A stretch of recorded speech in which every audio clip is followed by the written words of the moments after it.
Good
afternoon, ladies and gentlemen. We're back in Italy at the circuit di Monza. And as we ride on board with the legendary rally driver Akri Amir, who's trying to multitask between answering a phone and driving a car on the straight, which is also known as the Retrofilo straight. It's a long straight of almost 700 meters, coming up to the first corner, which is the tight Retrofilo chicane. It's a first gear, right, left, as Akri gets it wrong and does a 360. Earlier this track did not have a chicane. It was a straight through, and to break the speed, the FIA came up with the chicane. As we ride on board with Akri again, and as he goes around the long Miasano turn into the first of the chicanes, which is the Della Rogia, into the right hander again, which is long curve, pretty much flat out, third gear flat out, and as he comes into the next right-hander, which is the first of the Lesmos, it's another short sprint up to the Ascari chicane, very famous for its overtaking.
Good afternoon, ladies and gentlemen. Good afternoon, ladies and gentlemen. We are back after a span of 1 week where we had our races in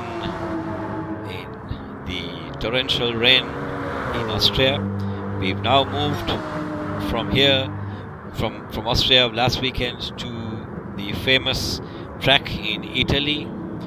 This is the fourth round of the CMSC Pro-Am Race from Home Championship, as we watch 9 drivers circulate along the Autodrome Nazionale di Monza, which is a 5.7 kilometer circuit consisting of basically a circular track, which is more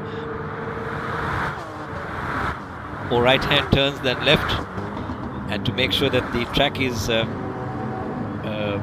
made slower, a couple of chicanes, and as they call it, the famous Lesmo and the Parabolica.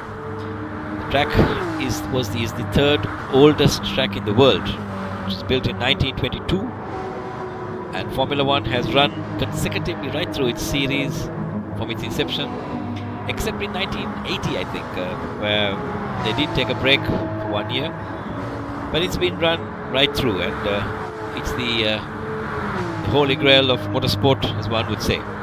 As we ride on board with Brian Pereira, who won the last 2 weekends events, and a very formidable driver. We can see what he's going to do in his Porsche, as we have Rise UM in his green, or should I call it yellow and cream color Porsche, followed by Jevan David. This is the qualifying session for the first race, which is the pro race, as we see Rise leading the pack, none having set a qualifying time, and we have Brian Pereira, who's in the second slot, again second as in not in any kind of timing order, but they've just got on track in that order. Jevan David is the third, as we see Viren Boteju having a little bit of a bad moment in his Subaru STI. We've got Jevan David and Thiago Pereira both driving 2 Mercedes AMG 63s, that only 2 Mercedes cars this weekend, and Viren, as we see him driving his 4-wheel drive Subaru STI 10, if I'm not mistaken. The evergreen Ashan Silva in his Nissan GTR, also who was overtaken in the qualifying session by Denham Fonseca, who's also driving the green color Nissan GTR. We've got Huzefa Jafferji, the championship leader, who's driving his black color Porsche. Tiran Pereira has always been a driver who wanted his car to be a Toyota Lexus.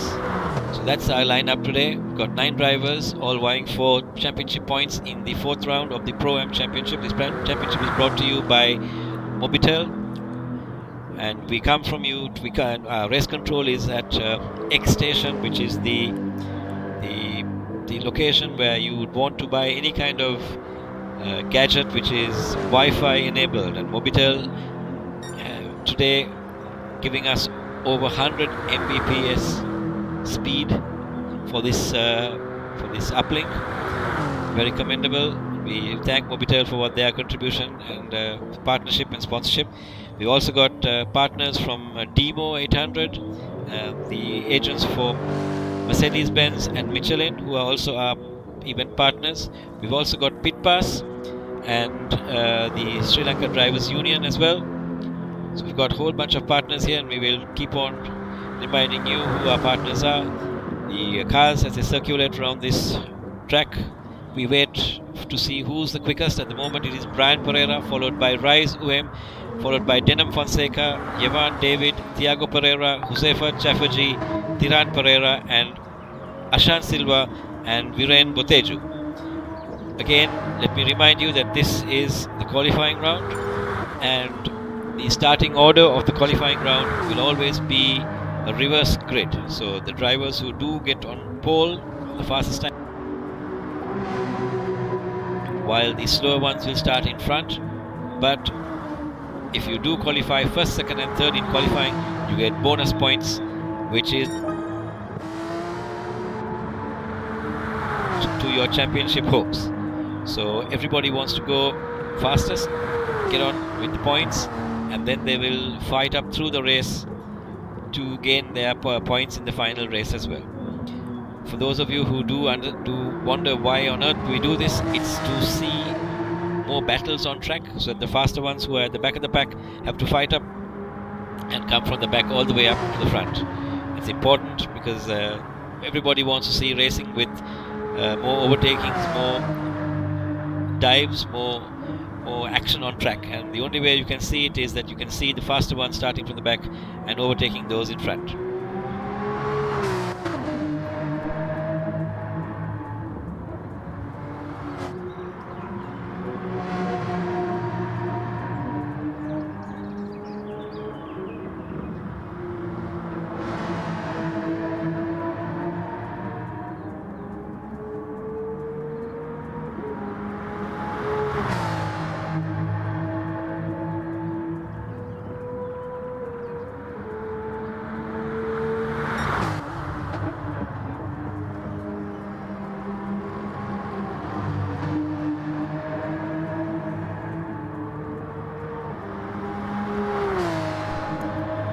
As we come to the final 2.5 minutes of qualifying,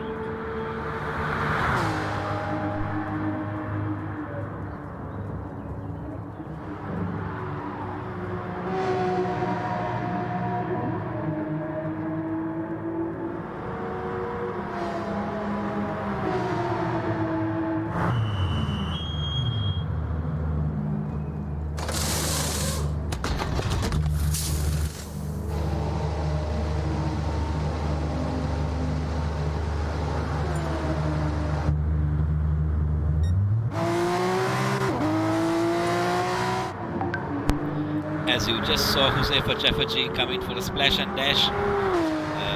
He's come in the last lap to take on a fresh set of rubber and fuel his car just enough to do maybe 1 lap, 2 in the most, to get that timing sorted for the last bit. As we also see Yevan David, who's 1/100th of a second behind Josefa Chafferji, and Rise UM, who is about 7/10ths behind Josefa. Brian Pereira, I'm sure, has his work cut out for him, although he's in the middle of the pack. He's a very, very steady driver. He will drive up the pack during the race. And Denham Fonseca and Ashan, who have the 2 GTRs, who have absolutely raw speed, I'm sure they're going to come up from the back and make sure that they do perform at their level. We wait as we ride on board with Ashan there, clipping a curb and trying to make maximum use of the track, and we see that car of Rise UM, I think, had a bit of a off. He lost a bit of time there, but he's got nothing to worry. He's third on the grid so far. If there is no change happening, this is the order that will take place as we ride on board with Thiago as he comes into the Parabolica, negotiating Parabolica, as he goes down the start finish straight. Let's see what the young lad is going to do. He's down 4/10ths or 4 seconds from pole. So that's quite a long way away to be a contender. But you never know. The last lap things can change, and this is him going into the first Ratrofilia, and as he goes right round the Della Rogia, which is a nice long right-hander right now, as he goes all the way up to the first of the chicanes, which is flat out on 6th. I would take it, as it would be a hard braking into 4th, into 3rd, into 2nd, into that right-hander, into the left-hander, and there he goes again onto the short straight, which will be into the first of the Lesmos. There are two Lesmos here. The first Lesmo and a short straight into the second Lesmo. This is a very, very famous track. In the good old days, Michael Schumacher was one guy who could drive on this circuit with his eyes closed. As we watch Thiago run down the long straight into the Ascari chicane. The straight is Saraglia straight into the Ascari, as we see him turn left and then curb hop into the right-hander and put his power down very, very early as he goes very wide and takes it, and it's a short straight again into the Parabolica, the long 180-degree never-ending turn.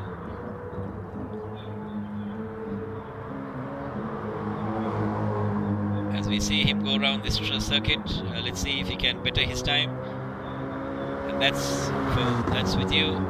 That's for you, a lap round this circuit. Yes, he has bettered his time, and he's come 5th, and which means he'll start 5th again when the race does commence.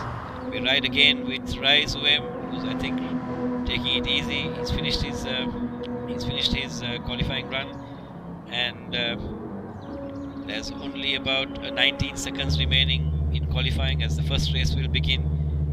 We ask you to be ready for this race as we wait to watch and see who's going to be where when the race begins.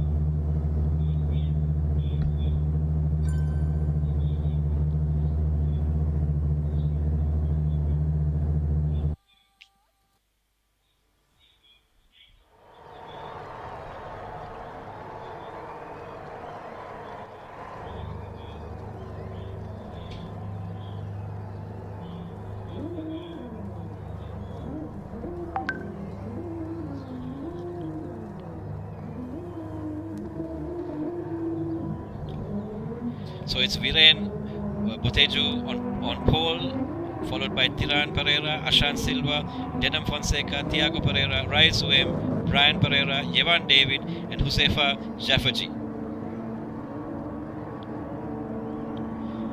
As the cars roll up to the start, to be under starters' orders, we wait and the race starts. As we see Viren taking the inside line and covering the inside line there, when he goes into the first retrofilio, it's a sharp right-hander, but Tiran Pereira tries to outbrake himself and goes completely wide.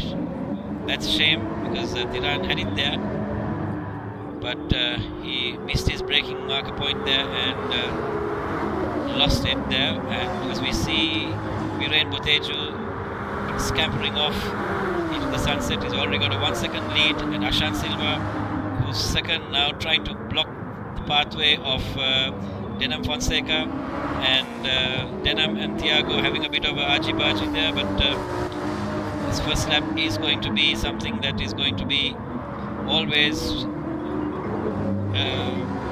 not with a little bit of contact, as we see the boys falling into place now. We've got Viren, followed by Ashan, followed by... Oh, something's happened to Ashan. What happened to Ashan? Ashan, I think, has made a mistake somewhere. He's gone from second to last. As we see Viren being chased by Thiago and Yevan. So Yevan, having come from the back, Yevan started in 8th place. He's made an absolutely phenomenal start to come from 8th all the way up to 3rd.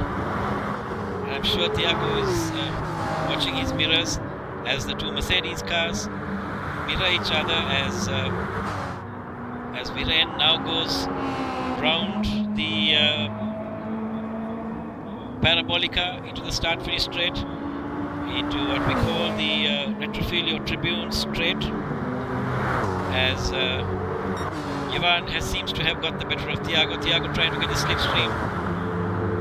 Ashan Silva, we are told, has got disconnected. This is the only downside of having e-racing, that if you do lose your internet connection, you're going to be in trouble. And I'm sure Mobitel has a solution for that, as we see Yevan and Thiago battling it in, the two Mercedes cars. These two cars pretty quick on this circuit, but all credit down to Denham Fonseca, who should have an upper hand in this circuit with his Nissan GTR, as the two Mercedes cars battle it. Wonder whether they're slowing themselves down. Josefa Chafferty spins, and that I'm not too sure whether there was contact, but there was a spin, and Bryce Uem is his lap 2. We're not too sure whether there was contact between Bryce Uem and Josefa Chafferty, but we will wait to see what the stewards say. Every aspect of this race is being monitored, as we see Viren comfortably pulling away from Yevan and Thiago. And Thiago and Bryce now, the gap between the two of them, 4 seconds. It's a beautiful race, as we see Denham Fonseca and Rise and Brian Pereira, the three of them battling it out. Oops, that's it. It's a bad one. We've got Denham, who got it a little off color, and he went on the grass, slightly agricultural, as we do find 3 cars battling it out as they come into the Parabolica. It's a very, very, very, very fast, never-ending right-hander, as Rise takes a very wide line, but Brian seems to have got the better of everybody there. Brian Pereira in that purple color Porsche is now running parallel with Denham. It's not going to be easy. Denham has the faster car down the straight. If Denham can hold it and brake a little later. Unfortunately, Brian is on the inside. Yes, and the two have contact. It's nothing very serious. It's parallel contact. It's not too bad. And Brian has got the better of it, as we see the cars circulating. The gap not really. The driver's not really making much of an impression. I want to see the gap between Yevan David and Viren. I wonder what the gap there is. Yes, it's only 3.6 seconds. That's quite a lot. The two Mercedes cars are battling it all the way. It's amazing to see these two cars, because they're equally powered cars, and two youngsters. One is 12 and the other is 14. Oh, sorry, I'm 13 and 15, I'm told. They're battling it all the way to the checkered flag. I mean, amazing, these youngsters, and it's a tribute to see the two cars battling so close and neither having any contact with the other. That's the respect they have for each other, and that's the kind of motorsport we want to see here, as Yevan seems to have pulled a slight gap on Thiago. Thiago's down, now he's down to 0.6 of a second, as we see the gap between Thiago and Brian not really increasing or reducing. No, there has been some kind of error, because the gap, which was 4 seconds, has now dropped to 9 seconds. That means there's been some kind of incident on track, or maybe Brian had a minor excursion off track. But again, if you look at it, I wonder what the gap between Viren and Yevan is. Has Yevan really made any progress there? Not too sure. We'll wait to know that a little later. As we see Josefa at the back in 7th place.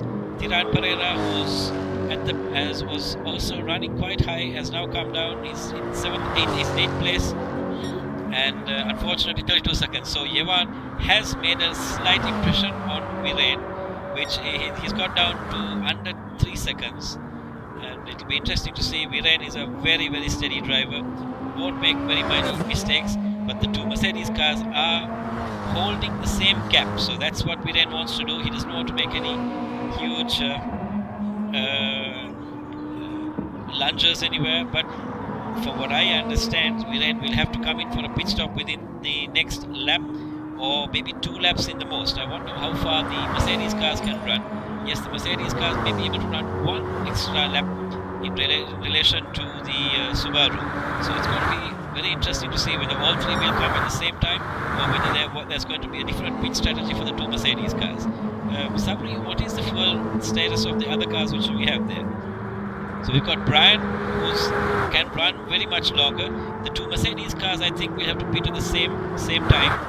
Yes, and we see Rise Wave, who's running the second of the Porsches. That's very strange.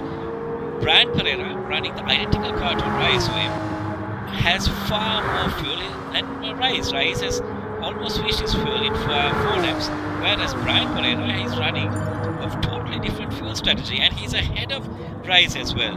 That is an absolute tribute to Brian's pressure on the accelerator. I wonder Huzaifa too will have to come in. So Huzaifa's strategy in this race not really the way to go. He's made some mistake and he's gone off. He's had an issue, but now we see all the front running cars having come into the pits. We've got Yevan, Viren, Thiago, Rice and Denham. All of them have come into the pits. The first few cars have already gone out. As we see, Brian Pereira now circulates at the front of the pack. And from what I can understand, this is a two-stop race. And if Brian has it right, he might be finishing this with a one-stop, which means he's got a so Yevan David, I'm told, has pitted and not changed tyres, and that has allowed him to come in front of Viren. So that's another strategic move. It'll be good to see whether Viren and Thiago can have a battle at that point of time.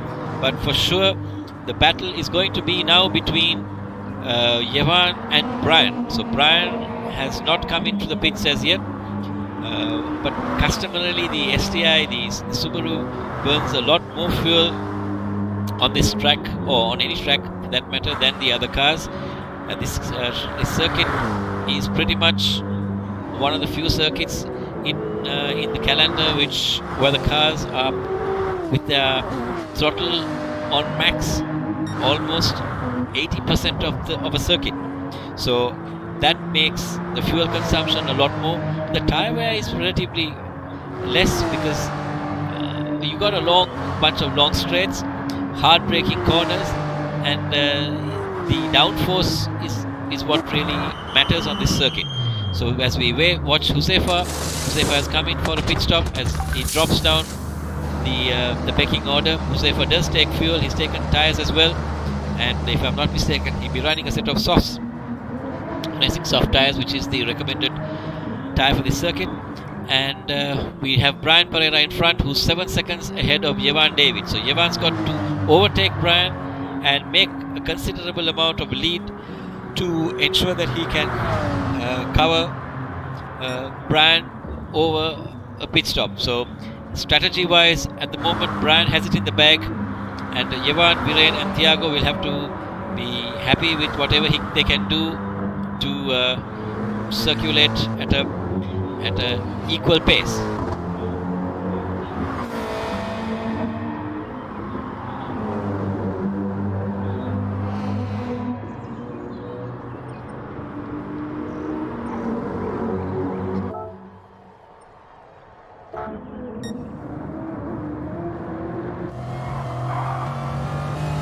With Brian in the lead, followed by Yevan David and Viren Boteju, followed by Thiago Pereira, Denham Fonseca, Huzaifa Jafferji, Rais Uem and Thiran Pereira.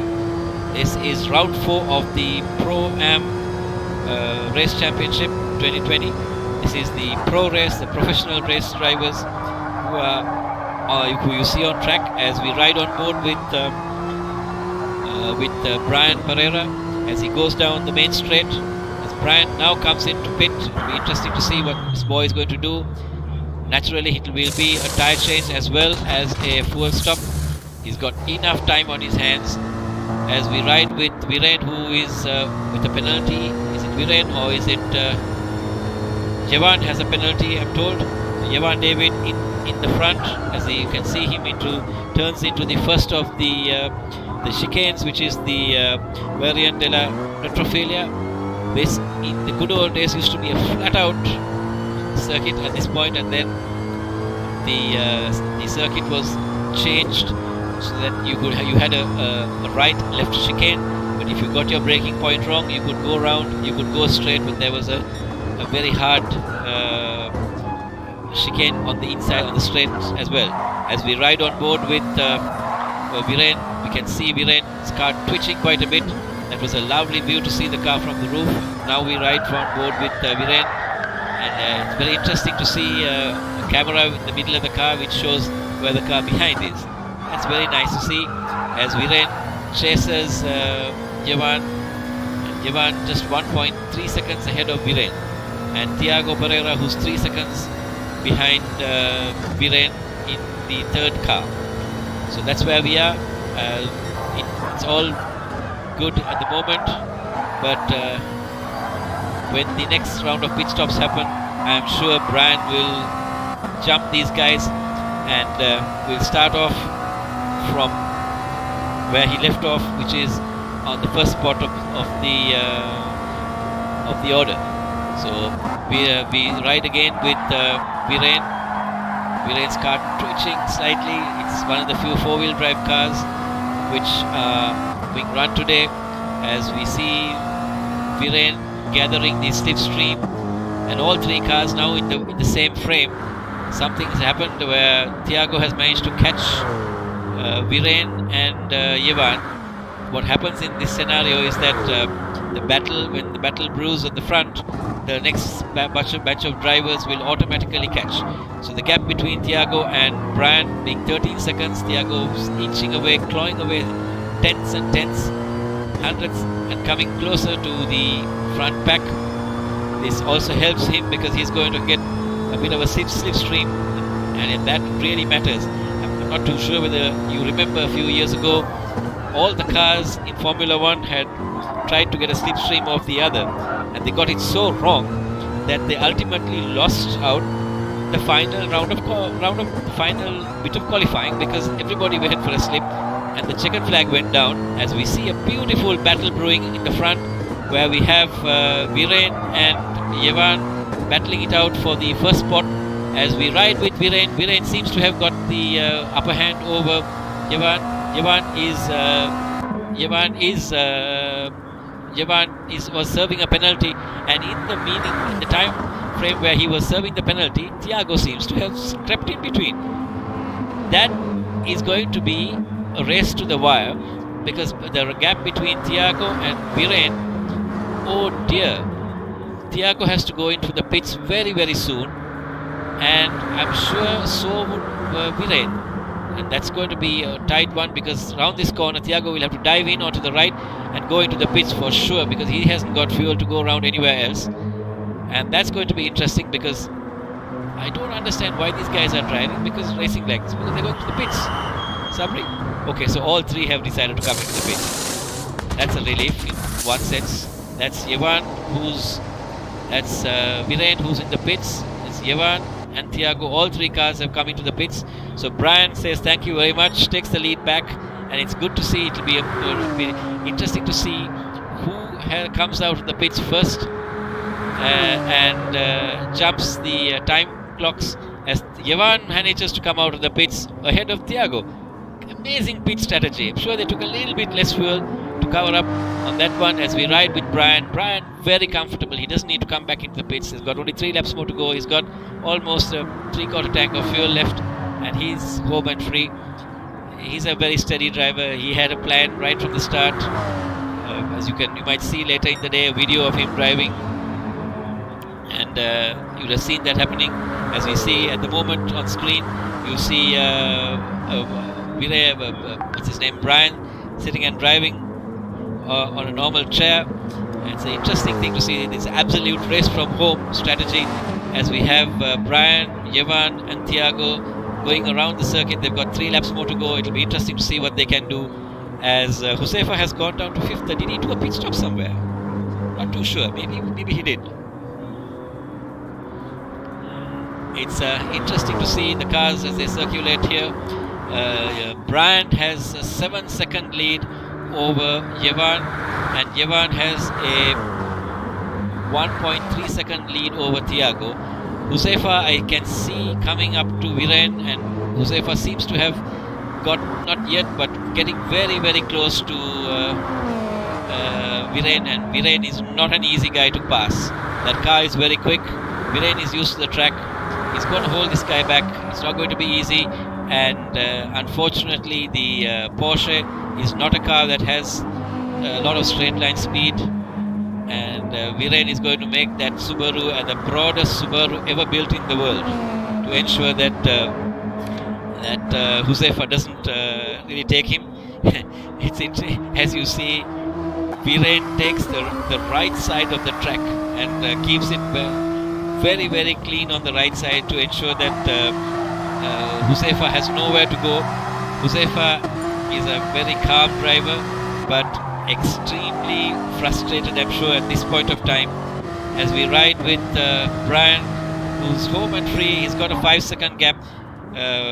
Jevan seems to be catching Brian, but catching is one thing, passing is completely a different story. As we ride with Brian, 5 seconds and 2 laps to go. That's not too bad. That's quite interesting. But as they say, it isn't over till you see the checkered flag. As you still see Thiago and Jevan, the gap at 2 seconds, and you also see Viren in the background. The gap between Viren and Huzefa seems to have increased, which means there's been some kind of episode somewhere where Huzefa, who was almost on Viren's rear bumper, is now a couple of tenths off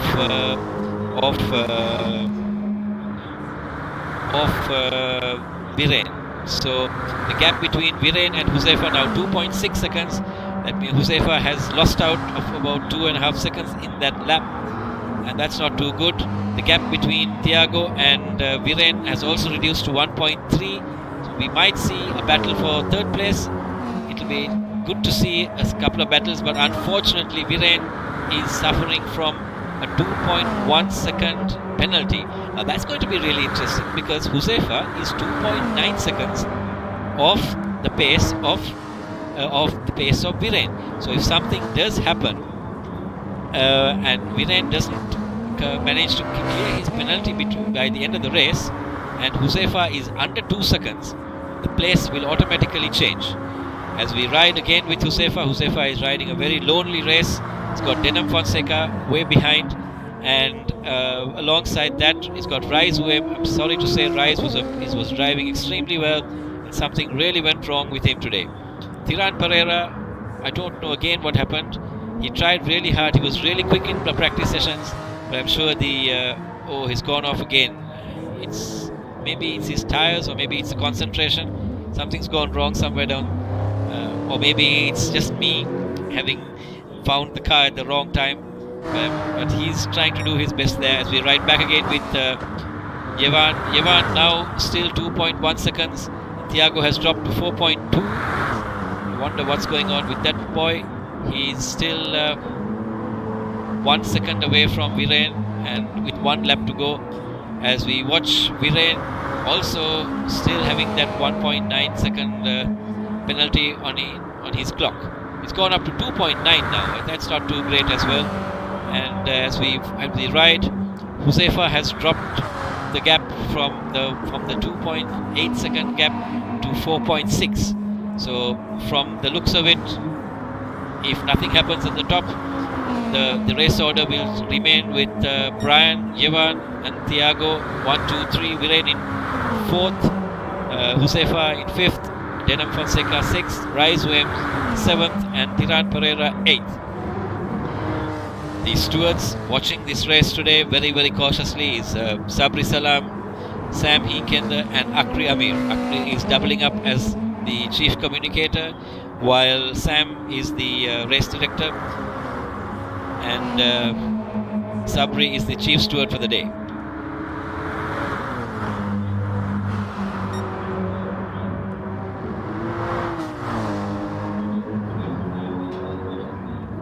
So as we come to the final lap, we see there's a fight between Jevan and Brian, and that's going to be absolutely interesting to see what's going to happen. We'll ride with the two of these guys and see how it feels within the car, and that's what we see from the two cars as we watch them battle.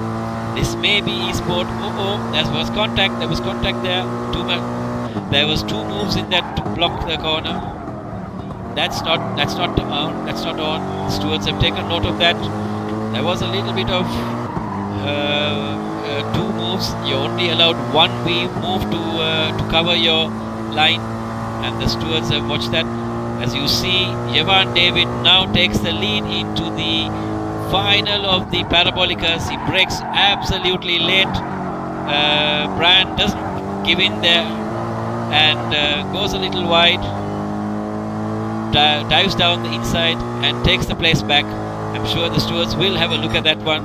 But as we congratulate Brian Pereira, Jevan David, Thiago, Viren Poteju, Josefa Jaffaji, Denham Fonseca, Bryce Wim and Tiran Pereira.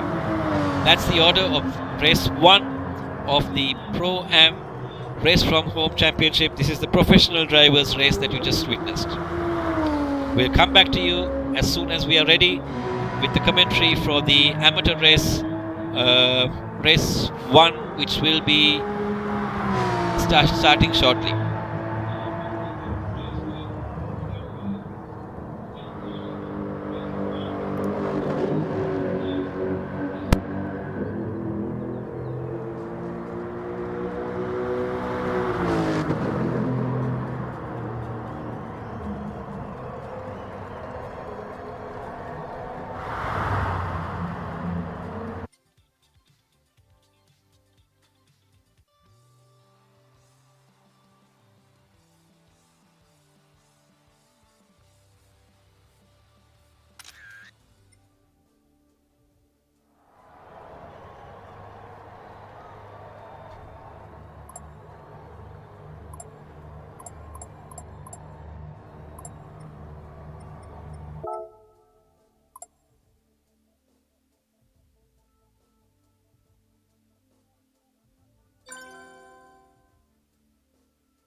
And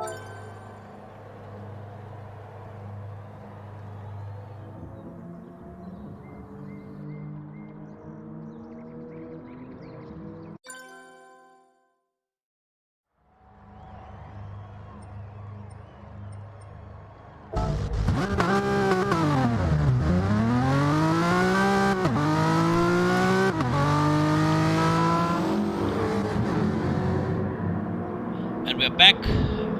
We're back at Sakiti Mula. Sakiti Monza, I'm sorry. And as we watch the cars go back round to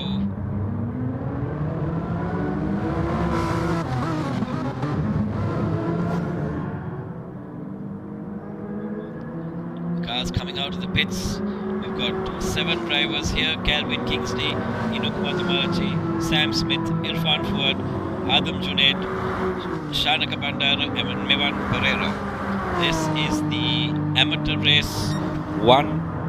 The earlier race you saw are the professional race drivers. These are the amateurs, the first batch of amateur drivers. And we ride with Inuk Mathumarachi, who's driving a blue color Nissan GTR, followed by Adam Junaid, who's driving a light blue Subaru. It's a 4-wheel drive car. Adam, just 10 years old, followed by Calvin Kingsley, who's driving a Renault Megane. Calvin and Adam are the 2 championship contenders, with Calvin being the leader of the championship up now. Calvin is driving as he has a bit of a spin, I think. He outbraked himself, but that's okay. This is the outlap, it's not a big deal. I'm sure he'll come back to do a proper lap. In the 4th place we have Mitsubishi Evolution. I think it's an Evo 10, driven by Irfan Fuad, sponsored by KFC. And we have Mevan Pereira, who's driving a Jaguar. I think it's an F-Type, if I'm not mistaken. It's a beautiful car. As I said last time, this car was manufactured about 6 years ago and was the replacement to the legendary E-Type. And after that we have Sam Smith, who's driving the Porsche 718.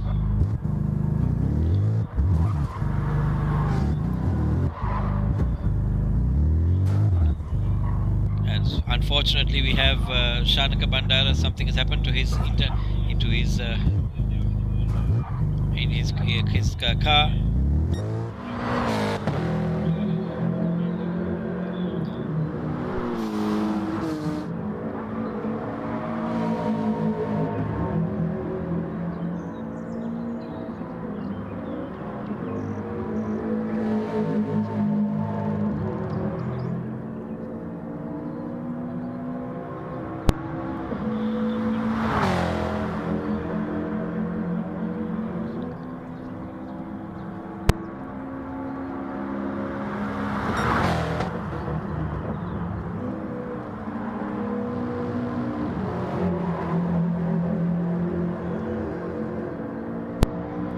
As we ride on board with Adam Junaid, who's currently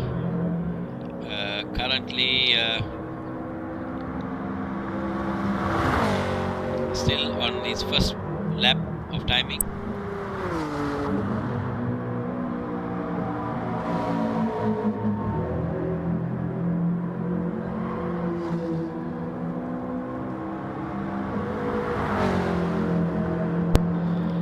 And as Adam goes round to get his first qualifying lap, we've got Adam now coming up to the first of the corners, which is the Retrofilio, the first chicane.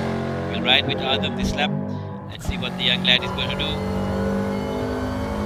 as he goes round the long right-hander, and to the first of the chicanes, which is going to come up anytime soon.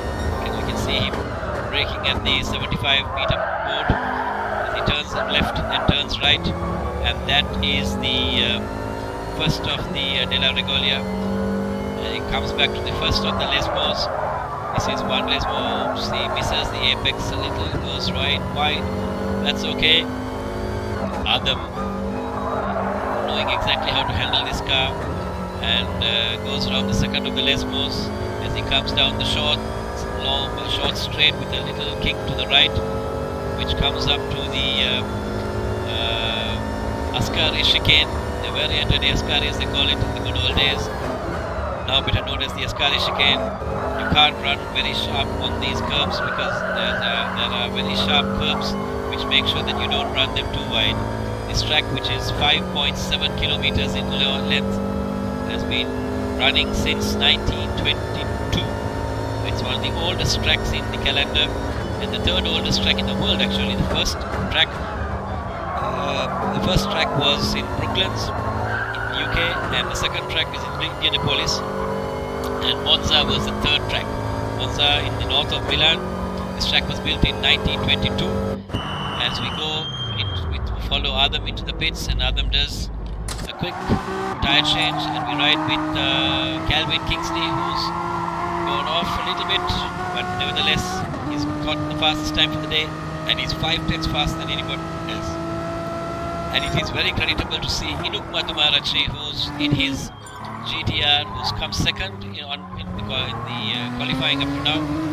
It's very, very creditable. The young boy, still 13 years old, son of racing driver Mudit Matumarachi, and Adam Junaid, the son of the rally driver and racing driver and rider Shafraz Junaid.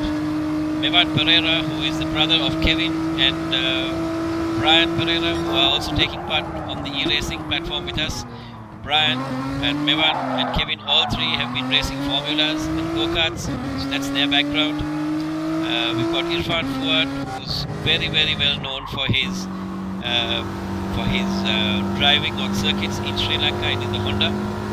In real life too, he's sponsored by KFC, and he carries that logo on his car today.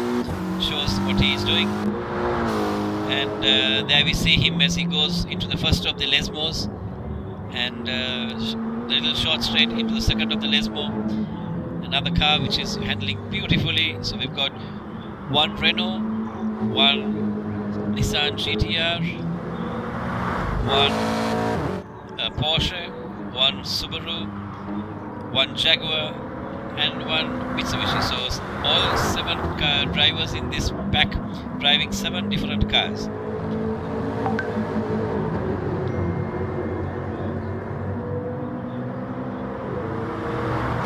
So up to now, with 8.5 minutes gone, Calvin Kingsley is on pole, followed by Inuk Matumalachi, who's in second, Sam Smith, who's third, Adam Junaid fourth, Mevan Pereira fifth, and Irfan Fuad sixth.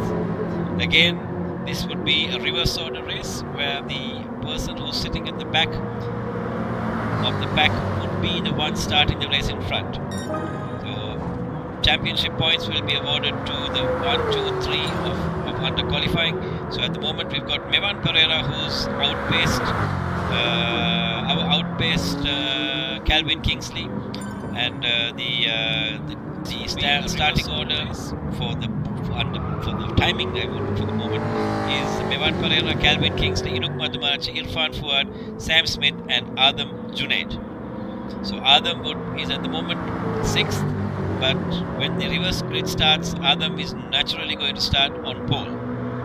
The points though would go to Mevan, Calvin, and Inuk as it stands now, unless Adam can grab it out of the bag and get pole. It's going to remain this way for some time. We've only got another 39 seconds. Those who are circulating on the circuit who have not got the flag can do one more lap. The others who have finished their timing runs will have to be happy with the times that they have achieved at the moment.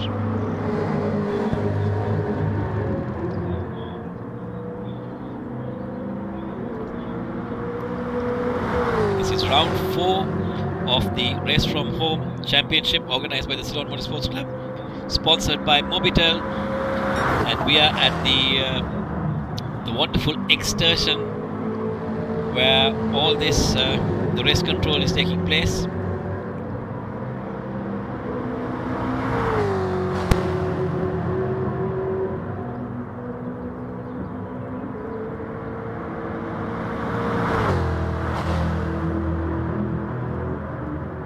Our stewards for the afternoon are Chief Steward Sabri Salam, is assisted by Sami Kenda and Akri Amir. Akri is doubling up as our Chief Communicator and Computer Relation Officer, as well as Sam, who is our Race Director today. As the checkered flag goes down, and those cars which have already received the checkered flag cannot do any more timed runs, whereas there are certain drivers who pass the flag, who pass just before the flag, can do one more run and come back to the pits. So as we see it, Mevan Pereira has achieved a time of 1:58.419, and Adam Junaid from 6th place has come to 2nd place. That is absolutely creditable for the little fella. He must have got a brilliant little slipstream of Mevan. And Adam, Calvin Kingsley has done a 1:58.215, which means Calvin Kingsley is the fastest for the day today, so far, provisionally, as we wait for the other cars to come round. So Calvin Kingsley, Mevan Pereira, Adam Junaid, Inuk Madumachi, Irfan Fuan and Sam Smith. So that's how it works. That's the order of the day, and that's the starting order or the finishing order of qualifying. The starting order would naturally be reversed, and unless there are any changes, Sam Smith would be on pole, followed by Irfan on grid 2, Inuk Mathumarachi on grid 3, Adam Junaid on grid 4, Mevan Pereira on grid 5, and Calvin Kingsley on grid 6. The points will also be awarded to Calvin, Mevan, and Adam for having achieved the fastest, the second, and the third places on qualifying. That helps them boost their championship standings as we go around slowly along with these cars, so that they go back to the pits now and await the organizers to start the race, which is going to take place. And from what I'm made to understand, in 1 second everything will come to a halt. The organizers will now start the race. It's a rolling start race, as you can see here.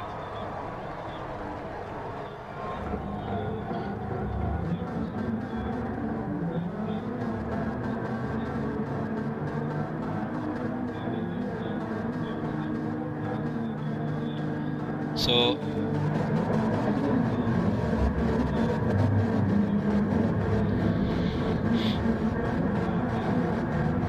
we've got Shanaka Bandara, who's actually starting in pole, and all good. Shanaka Bandara's car, there seems to be a problem. The organizers are trying to figure out what to do with Shanaka Bandara, as the race is just about to start. And the race is off. As we find Sam Smith leads the way, followed by Irfan Fuad, followed by Inuk Mathumarachi, Adam Junaid in 4th place, Calvin Kingsley in 5th, Mevan Pereira in 6th, and Shanaka Bandara in 7th. Actually, Shanaka Bandara has had some technical problem with his car and will not be running. The organizers have asked Shanaka Bandara to bring the car into the pits, and he has done so, as Sam Smith has a comfortable lead into the first of the chicanes and goes right round the long Biasono right-hander, and will come now into the first of the chicanes under race pace as Sam Smith comfortably goes round. There was a little bit of argy-bargy that took place in the first corner, the gaggle of cars, which included Inuk Mathumarachi, Calvin Kingsley, Adam Junaid and Mevan Pereira. There's a fight taking place between Adam and Calvin. There's contact, but I'm sure the stewards will watch that. And as we watch Adam and Calvin, Calvin's got the front-wheel drive car, as opposed to Adam, who's got a four-wheel drive car. The grip out of corners will be much better for Adam, but in the process, Inuk has got a little bit of breathing space between a fighting Calvin and a hard charging Adam. Adam on the inside into the first of the chicanes, sends Calvin slightly wide. Calvin goes off onto the Kitteliter and comes back. I'm sure that that will be watched by the stewards as Adam and Calvin have a little bit of contact. You can see what happened later on, and we'll have to see what happened there. It's a non-contact sport as we find Irfan Fuad on the tail of Sam Smith. Sam, all credit to him, is driving today with a set of controllers as opposed to Irfan, who has a steering wheel. And the beauty of this is that Irfan and Ashan Silva are sharing a steering wheel because they are racing in two different classes, as Irfan beautifully outbreaks Sam into the first corner, and Irfan scampers away with that one and says, "Thank you very much, I'm good here," as Inuk Madhumarachi now comes along and is giving chase to Sam Smith, who's in second. So Inuk Madhumarachi driving that blue color GTR with all the branding. You can see it says Rapid Drive at the back. I can see the CMSC logo, the Mobitel logo, the Timo 800 logo, a Pit Pass logo, and we also at this moment of time remember our old friend Kasun Kaushalya, who used to race with us. All these cars carrying livery, and I see Inuk Madhumarachi has gone off somewhere. Oh dear, that was a shame, because he had a strong race. Inuk Madhumarachi was in third place, and he went off on his own. Maybe he lost concentration, and this track actually is very unforgiving. If you get two wheels off the race circuit and you touch either the grass or the sand, you are going to take yourself off. So you got to time it, your braking perfectly. Chicanes are unforgiving, as Sam Smith now rides back again in first place. And Irfan seems to have gone off. I'm sorry we have missed this action here because we've been watching the other drivers. But Sam has made a comeback and is running away with this one, as Adam with a 1 second penalty catches Irfan, and Inuk from nowhere is also in the fray. So it's going to be a 3-car battle very soon unless Adam takes Irfan, as Adam rides on the inside, or tries the inside, and Irfan, a very astute driver, doesn't allow Adam to come on the inside. Says, "If you want to go, you go around me, young man." That's going to be a tough one, because you are going to compromise your line into that corner if you do brake late. As you see, Irfan was beautifully blocking the line on the right side and braked very, very early. But yet for all, Adam, who was on the outside, had nowhere to go. As you see, Inuk now has caught up with Adam and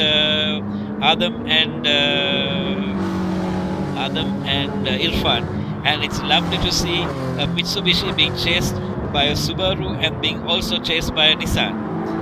All these 3 cars, all 4-wheel drives. Adam gets it completely wide, and Inuk follows Adam into the gravel, but they're all good.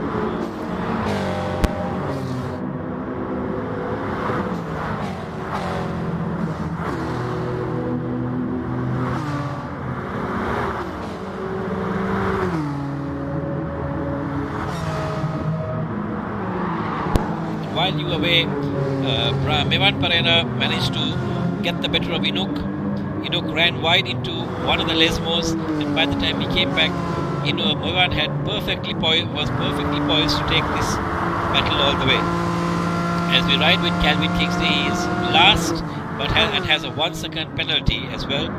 And in the process, you've got car numbers 2, 3, 4 and 5, 2, 3, 4, 5, 6 actually, all within about maybe a second of each other, I presume, all within a very slow this thing. But Sam has really gone into the sunset. That is all credit to Sam, because Sam came very, very late in the day, and he's got a 6.2 second gap. that is absolutely creditable, and Sam's got a whole bunch of fuel left in the car as well. So from a strategy perspective, Sam has got it so far covered. I hope he can concentrate and make sure that he keeps it going, as we see Sam in that beautifully branded Porsche 918, if I'm not mistaken. A 718 Cayman. I'm sorry, these Porsches all look the same to me. I'm being advised by Sabri on what these cars are all about. As we see, Adam has dropped all the way to the back. Something's gone wrong somewhere. As we see Irfan holding up everybody, and it's becoming like a Perahera here, and followed by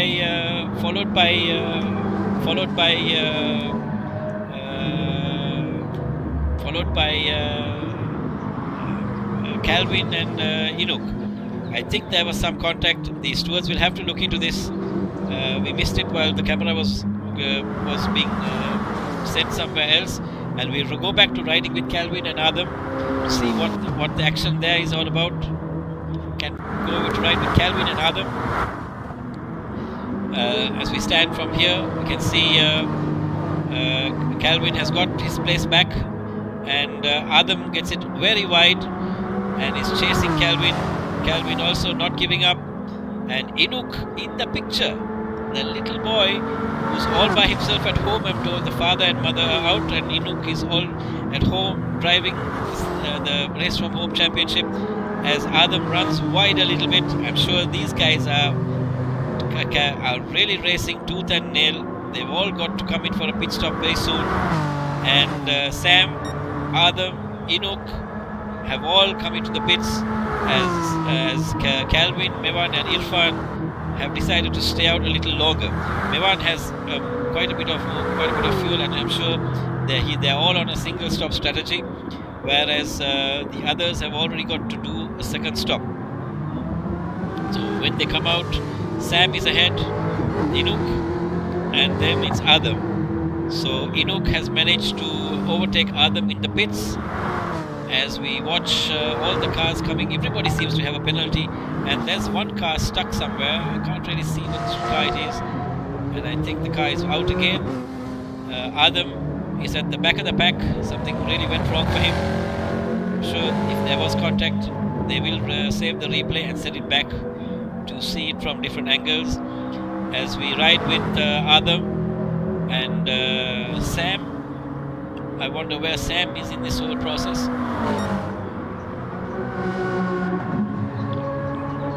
So Calvin now leads the way with a 2.2 second gap to Mevan, and Calvin has a 2.9 second penalty, while Mevan has a 2.1 second penalty. So these boys all serving a penalty. Irfan Fuad, the car is there. Yes, we see him.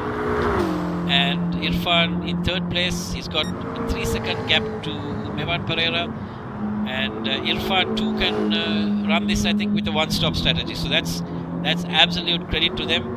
The car's really working for them. Sam Smith now.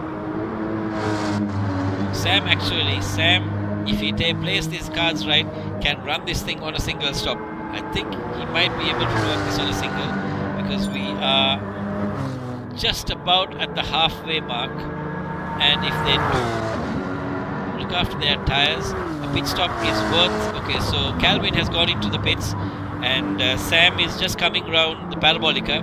It'll be interesting to see whether Calvin, let's ride with Calvin, whether Calvin can come out ahead of Sam, and if that's the case, then we know Mevan and Irfan are in trouble. That Sam has overtaken Calvin. Sam has actually, Enoch has also taken Calvin, so which means the pit stop was a long one, and Calvin has changed to medium tires. That's something different. I wonder what the game plan there was, or did he make a mistake on that one? Because your medium tire, you don't need medium tires here. You can run on the softs all the way. It's a bit of a strange decision. While everybody else is running on racing soft tires, Calvin decides to go to the mediums. The problem here is that fuel is more to do with the fuel and less to do with the tires. As we see Enoch Madhumarachi, his tire wear is pretty bad. I mean, I wonder whether he needed a tire change there. So my guess is that Enoch went only for a fuel stop. maybe he did not change his tires, and that's how he managed to overtake Adam. Sam has this covered pretty much. As we also see Irfan too has gone or has not gone into the pits. Irfan will have to go into the pits, and so is Mevan. So let's see. Sam has a 16-second gap to the front-running Mevan and Irfan, who are both going to go into the pits. Sam is just coming into the Ascari chicane, whereas Mevan and Irfan are now on the straight which leads up to the Parabolica. So there we go. We've got a straight gap between the two front-running cars, and both are going to do a dive into the pits. They all have to change their tires. Yes, there they go. So let's ride with Mevan and see where Mevan comes out. I don't think Mevan will be able to come out ahead of Sam, because Sam at the moment has passed Mevan in the pits, as well as Irfan too has passed. Adam has passed them as well. Inuk has passed them as well. Calvin has passed them as well. So from what I gather, Sam does not have to do another pit stop. Or he may have to do just a splash and dash to get there. I'm not too sure whether he can do this, but if he can, today is Christmas for Sam. Inuk is at the moment fighting with Adam, and Adam has taken Inuk. Lovely, beautiful move on the outside. Adam serving a penalty of 1.4 seconds and Inuk 2.7 seconds. Adam is at the moment 5.7 seconds away from Sam Smith and a fast catching Calvin Kingsley. It'll be interesting to see if Calvin is losing time to Mevan, because his car is very, very twitchy from what I see, and Calvin having opted to run medium tires. Medium tires are about 1 second slower per lap, so it'll be interesting to see what Mevan can do with Calvin. I will ride with Calvin along in this lap.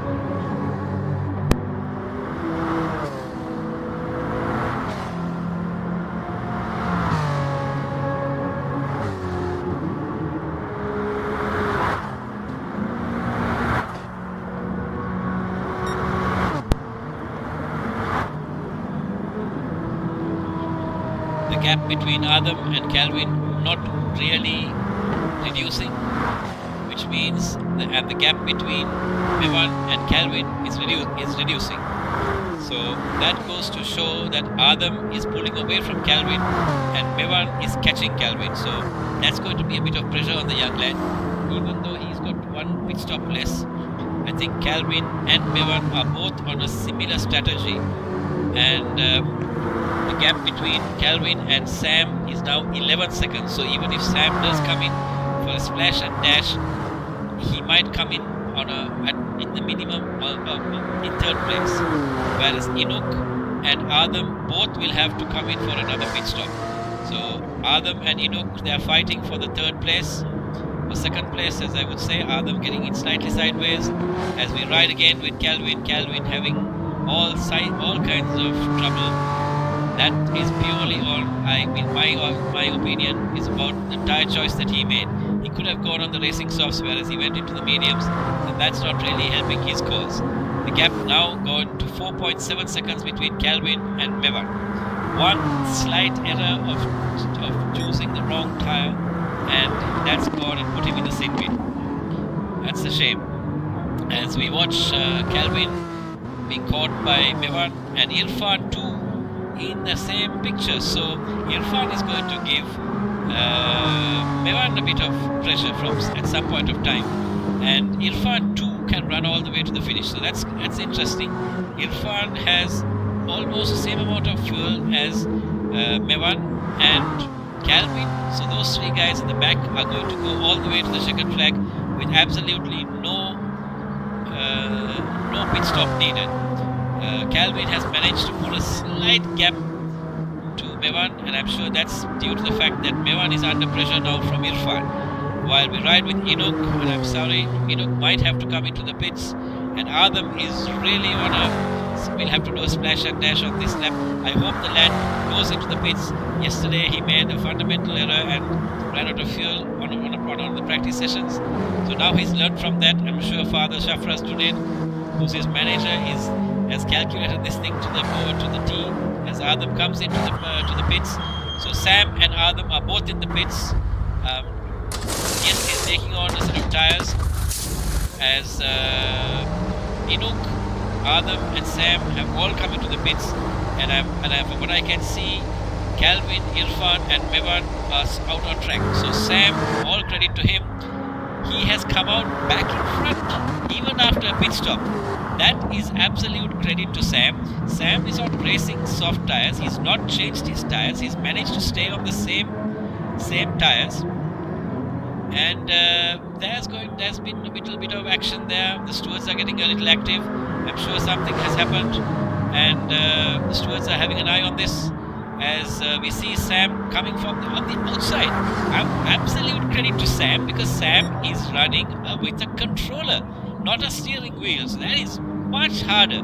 That is absolutely amazing. And we see Irfan having got the better of Calvin. So there was contact there. Stewards will look into this. Mevan from nowhere has also caught with the back. And now we see an absolutely phenomenal race. 1, 2, 3, 4, all coming into the second of the Lesmos. And let's see who's going to do what in the Ascari chicane. The Ascari chicane is a tight left-hander, which turns into a right-hander. And it's a really tight one.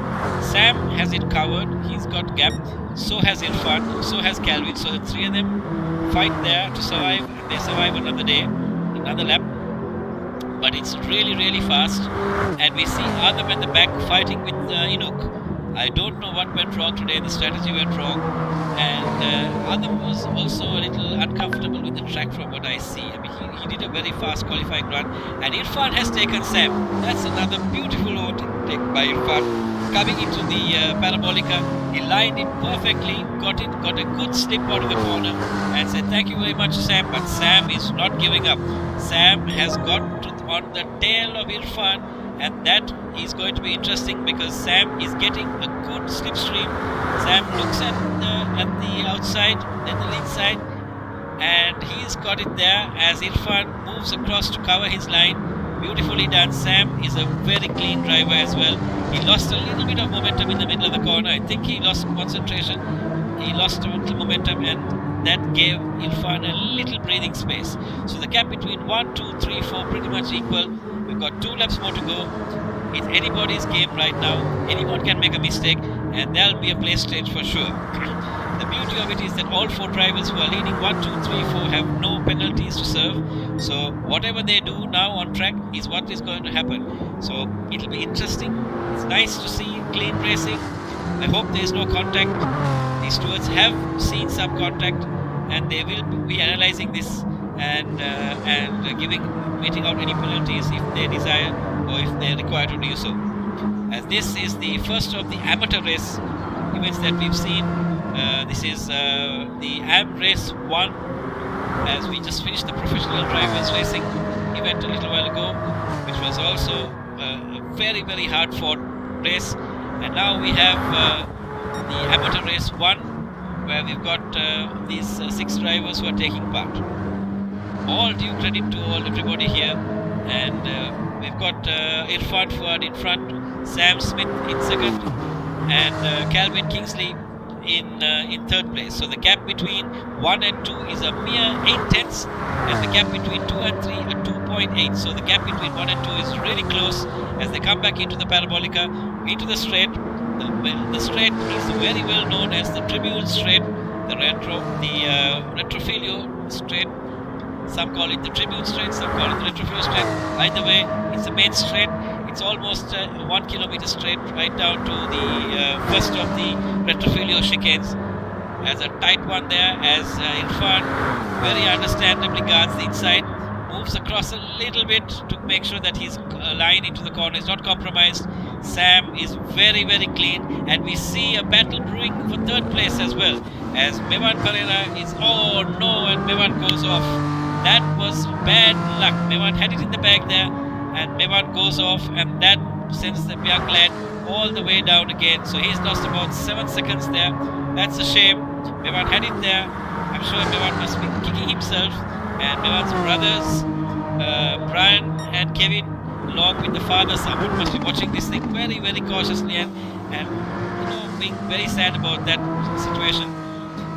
We had Mevan who's gone off, and that's a shame, because we've seen Inuk who has come to fourth. Inuk has managed to overtake Adam. Inuk and Adam have overtaken Mevan. So Adam and Inuk have also had some kind of battle happening there, and they're both serving penalties, but Adam has a 7-second penalty, so that's going to be not a good thing, because the gap between Adam and Mevan is a mere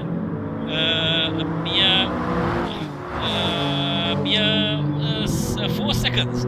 So that's going to be a bad one, because if Adam has a 7-second penalty to serve, he's going to go all the way to the back, because Inuk, between Inuk and Mevan are much closer in that sense.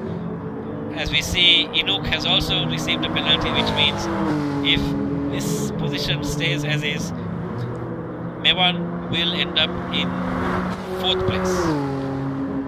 And that's a shame, because these two youngsters were really fighting it out. And let's see what happens. That's a crying shame. As we watch Calvin, who's caught Sam, and as we go into the first of the last lap, we go into the Ascari, into the retrofilio, and Sam covers the inside as Calvin goes on the rumble strip and overtakes Sam. I'm sure Calvin will have to give up that place, because he did not overtake in a clean manner. I'm sure the organizers will inform him that that overtake was not exactly clean. As we see Sam coming into the first of the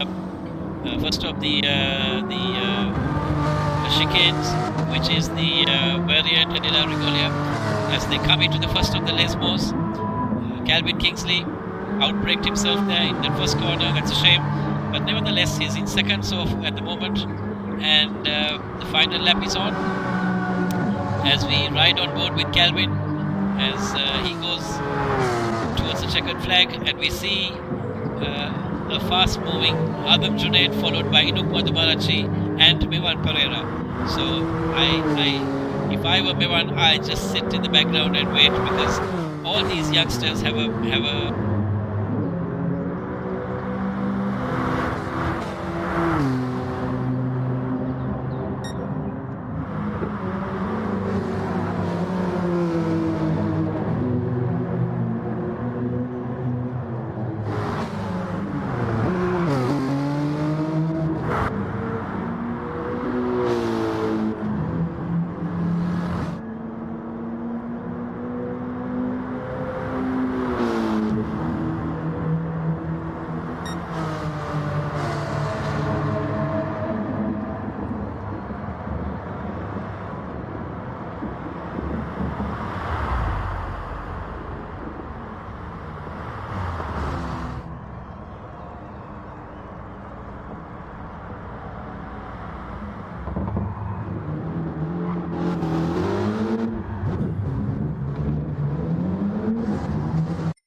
7-kilometer circuit with 11 turns in total, and we know this track because every year Formula One comes to Monza, and next weekend actually is a race in Monza, and we wait to see what's going to happen today, as most of the drivers are going round and round trying to find out exactly where they are on the starting order.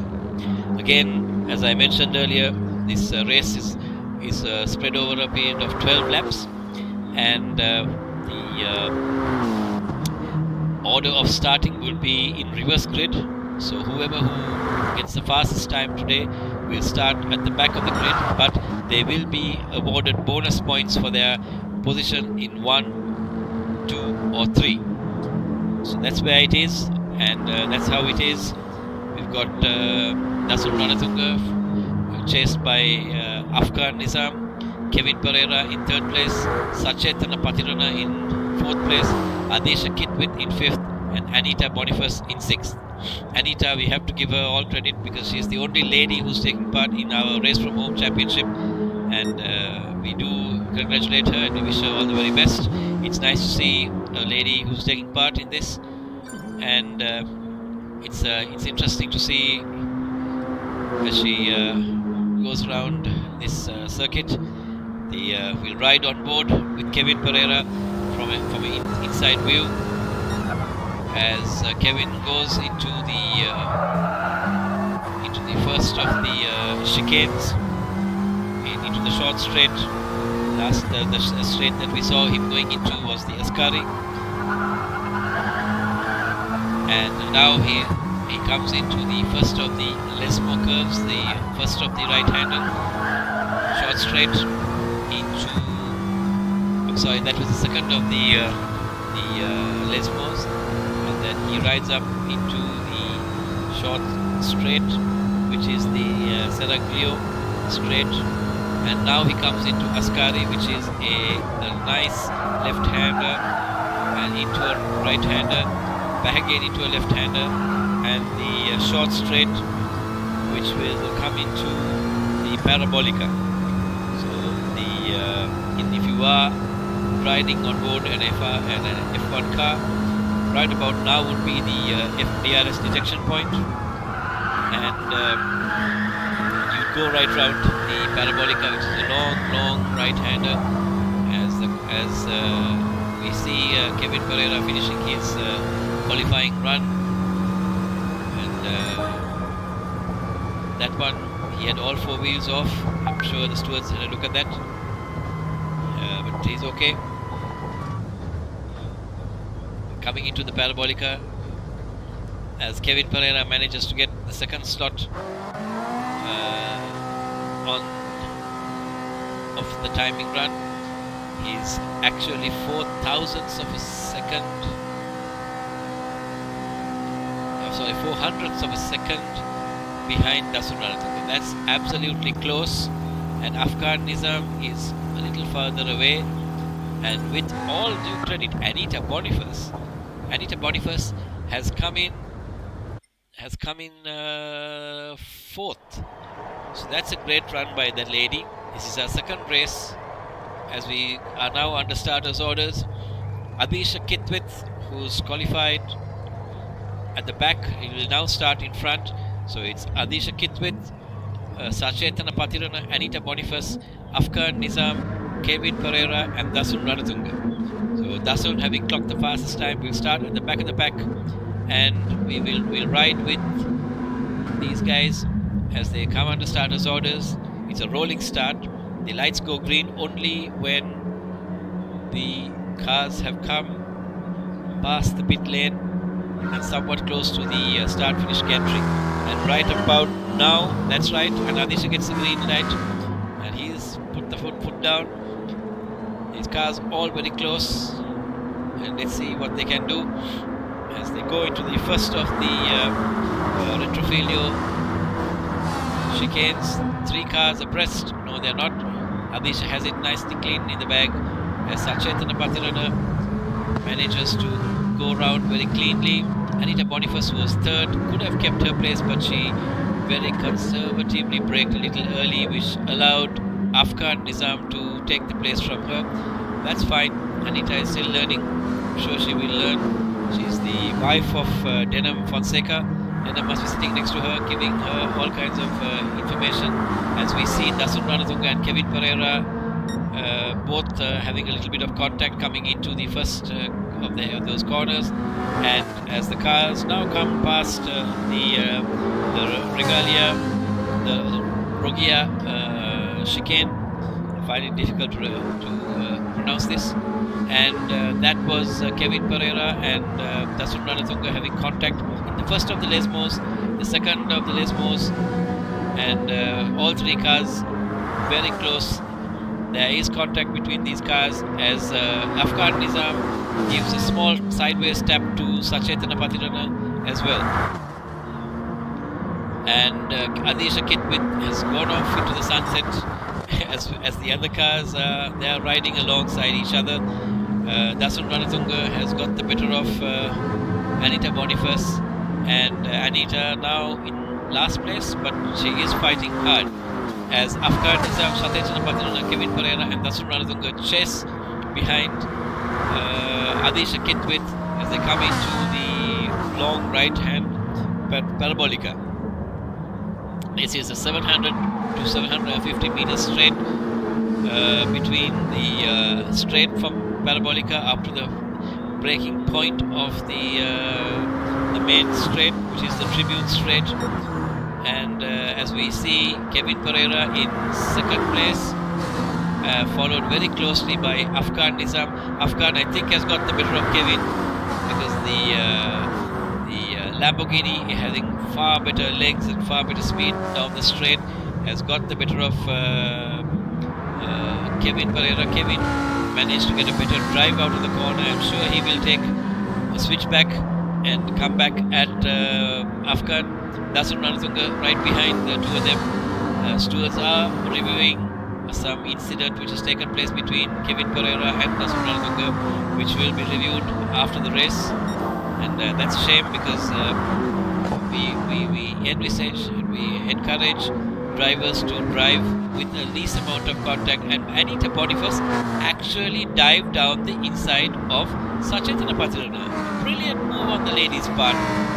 She is now trying to give it back to the boys, and that's absolutely encouraging as we watch Kevin Pereira being chased by Afghan Nizam and Dasun Ranatunga as they come down the straight after the two Lesmos into the Ascari chicane. Here too, what happens is most of these guys, they try to do a dive bombing on the inside, get it all wrong, and if you get your braking points wrong, that's where the places do change.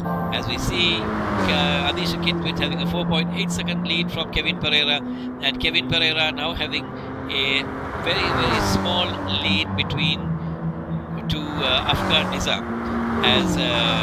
As we see it, the gap between Kevin Pereira and Afghan Nizam just under 100th, and Afghan Nizam has lost all grip there and gone completely wide. He spins off at the parabolica. The parabolica is a very, very tricky corner. If you don't get it right, you lose a lot of time, plus the car gets really light, so you need to balance the throttle modulation.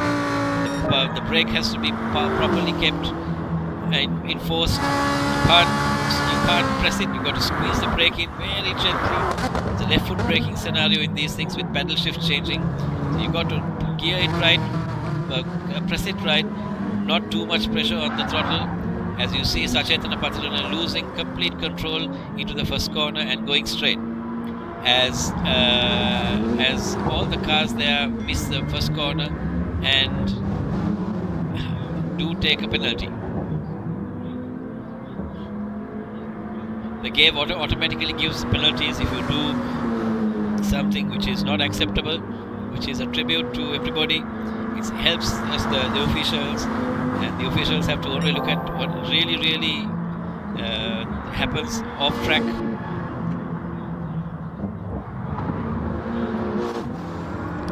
As we see Afghan Nizam riding very slowly and Anita Boniface having a bit of a moment with the wall.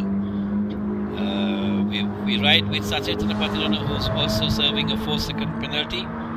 And again, there's contact right through with Dasun Ranatunga and Kevin Pereira. This is absurd. I mean, we don't need where they don't. There is contact when the two cars are both having a lot of contact, as we see. I'm not too sure what's going wrong here. The cars seem to be not seeing each other, or the peripheral vision of the two drivers is a bit of a problem. And we wait to see what goes wrong. I'm sure the stewards will call both drivers up to the stewards room for inquiry. There's a thing called Discord, which is the conversational channel between drivers. They all keep in touch with each other so that everybody knows where the other driver is. This is race 1 of the amateur race 2.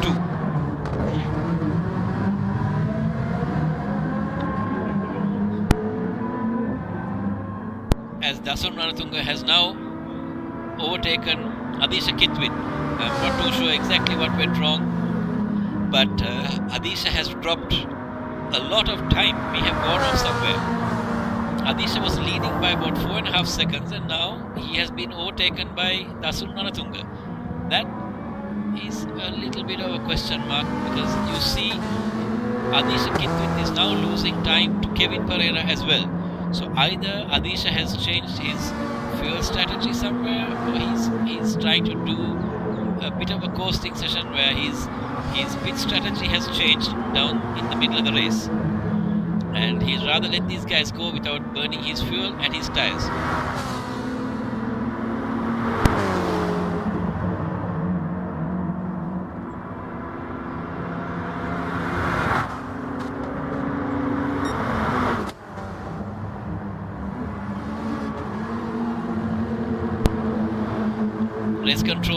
Race control informs me that there is a bit of a technical glitch between these two drivers, and they can't see each other.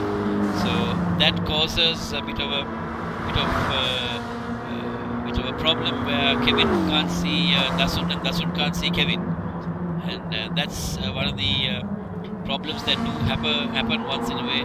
This is, after all, e-sport, and thank God it's not a real racing situation where the drivers can't see each other, and online they can't see each other. There are issues, but I'm sure the race control through their comm systems are informing the two drivers as to the gap between the two, and they know exactly where they are.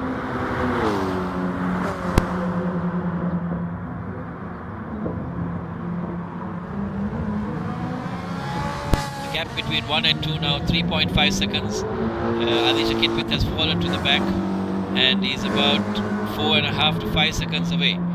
That's a shame, because Adisha was leading this pack quite consistently, and for a good 5 laps he was there. And there seems to be a problem with this car. He's got an ABS light on as well, so I wonder what exactly that was.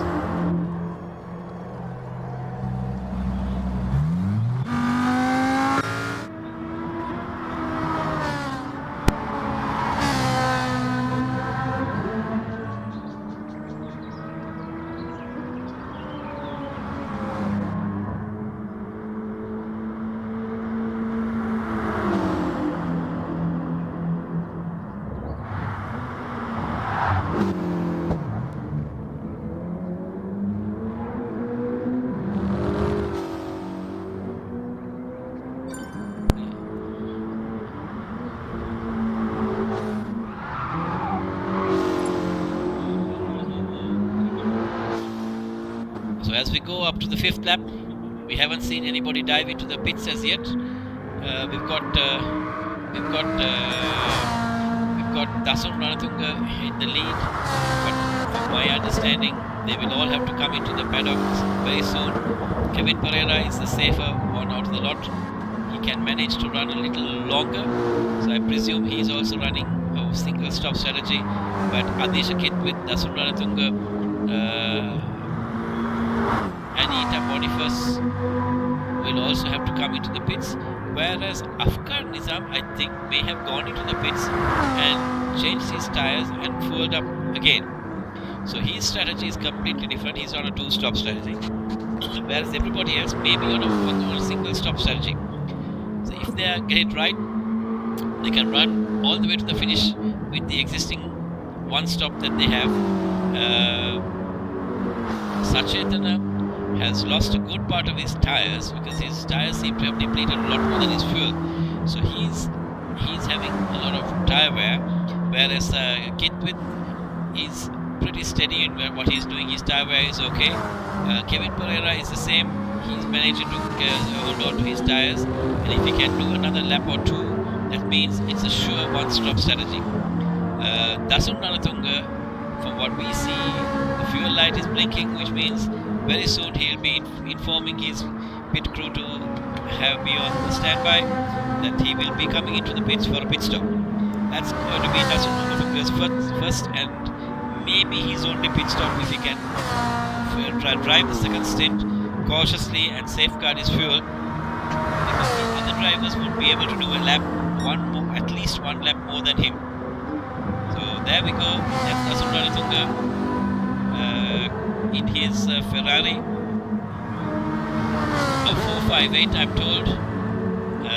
Followed very closely by Kevin Pereira. Kevin is sure to do an extra lap. I doubt Kevin coming into the pit lane at the same time that Dasun is going to come in. But nevertheless, Kevin also coming round the Parabolica. Let's see whether he takes the right lane. No, he doesn't. He's at the moment on the outside as Dasun Nalatunga takes the inside lane into the pits. And Kevin does an extra lap.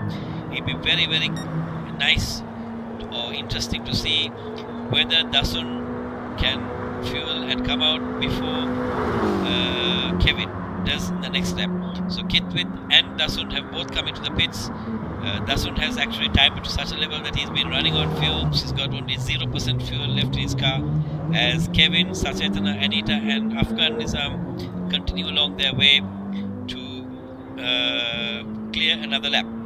So Kevin Pereira has now finished 7 laps out of the 12, which is over 50%, and he will be coming into the pits in the next lap.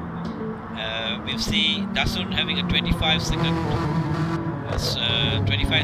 off Kevin, which clearly means that Kevin might be able to outrun Dasun in the pits itself. So he might pass him in the pits and overtake him in the pits, and that's going to be very interesting. In the process, if Dasun does come in for a pit stop now, he will be behind Kitwith as well, because Kitwith is only 4 seconds away from Dasun.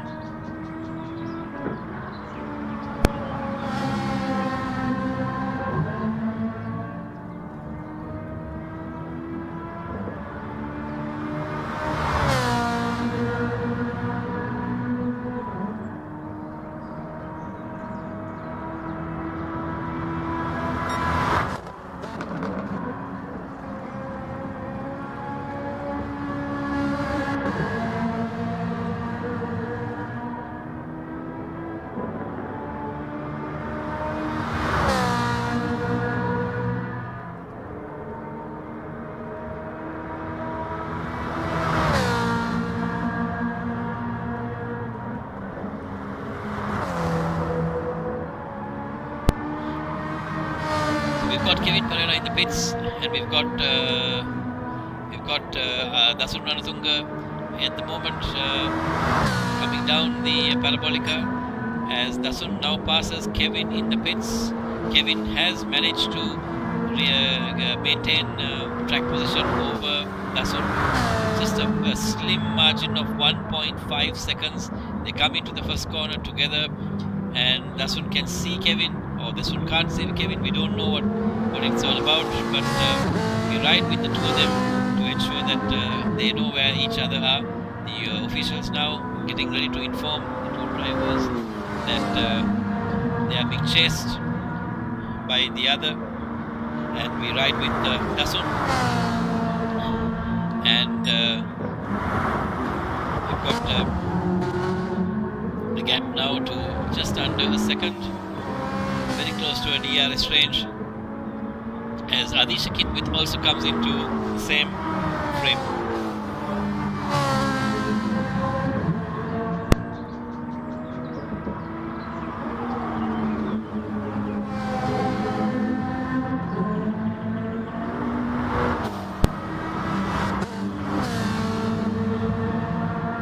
So 1.6 seconds divides the gap between 1 and 2.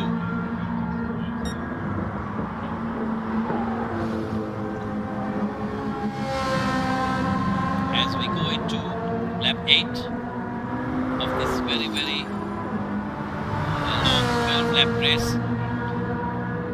So that's about, in an ideal world, we're talking almost 50 kilometers of motorsport in this short 25 minutes of motorsport, which is the e-sport racing that we have. The gap now has increased to 2.4 seconds, so any chance of contact is now less as we go through this whole process of running, and it's 9 laps now completed, and it will be a straight dash to the checkered flag as we ride with Kitwith. He's got enough fuel to finish the race. Afghan Nizam, he's got 4 laps to go, but his fuel, it might be a little low, but if he does manage to do it, that'll be great on his side.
As we ride on board with Kevin Pereira, we have 2 laps more to go, with Dasun Ranatunga now falling back 5 seconds to Kevin. Dasun maybe relenting that place and saying, okay, let's live to fight another day. And as Kitwith has also fallen back a little. Anita Boniface is not last. She's at the moment in 5th place. Absolute credit to her as she comes in that black Mitsubishi Evo 10, and Afghan Nizam in the Huracan, also coming along in 6th place. And we are down to the closing stages, the twilight stages of this race in Monza, the one of the 3rd oldest track in the world, built in 1922, I'm told, and with 11 corners and 3 chicanes which slow the cars down to make sure that they don't go flat out right around this circuit.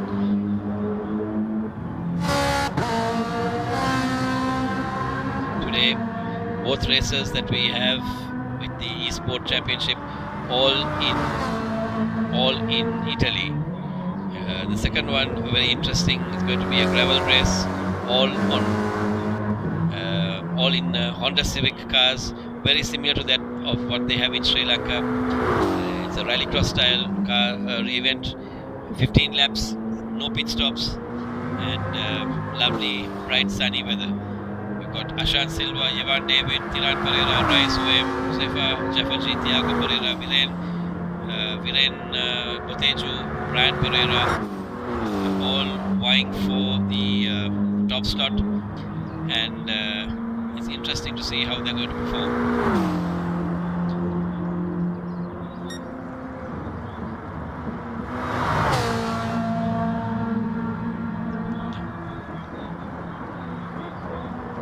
So Dasun Ranatunga, as he comes in that beautiful black car with lots of paint getting scratched off with contact with other cars, as he comes along the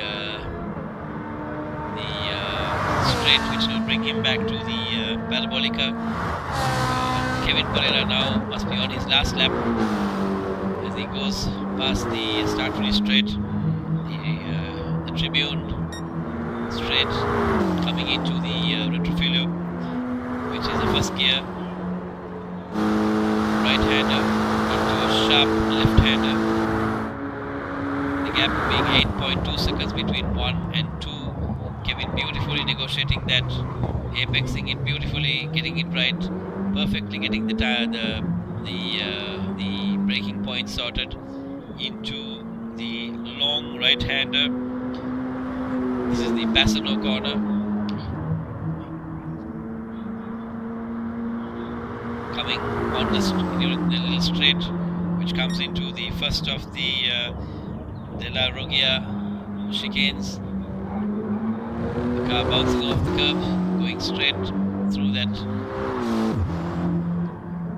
bit into the first of the Lesmos, the second of the Lesmos now, as we ride on board with Dasun Ranatunga, who's 10 seconds off the pace. Dasun actually having to get off the pace because his fuel has gone. He's finished his fuel, so he had to change his fuel mapping to course to the finish line. The gap between Adesha Kitwith and Dasun is 52 seconds, so he's safe. He can maintain his second slot.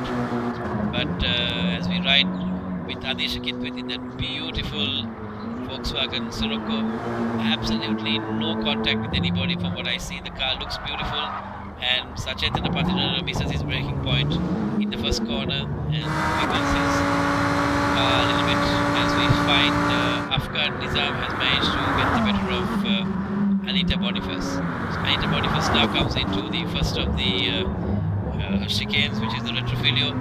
The right, left, beautifully done, and also wiggling a little as we'll go back to Kevin Pereira, who is now on the start-finish straight as he finishes the race. So it's Kevin Pereira from Dasun Ranatunga, Adesha Kitwith, Sarchetana Patirana, Afghan Nizam, and Anita Boniface.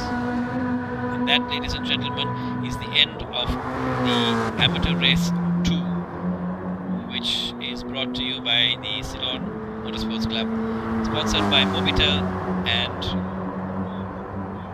Demo 800.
In true Sri Lankan style, these cars running Honda Civic Type R's, one make class.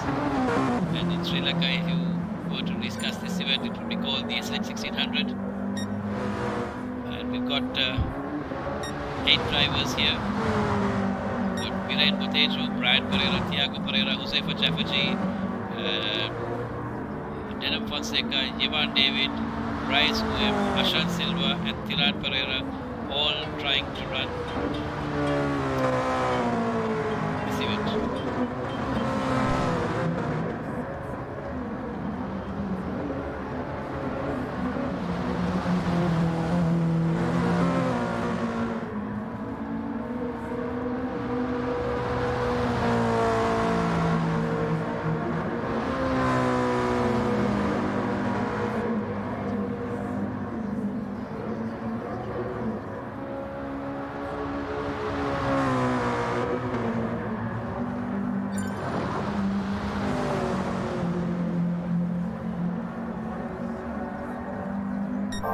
And we've got after 7 minutes of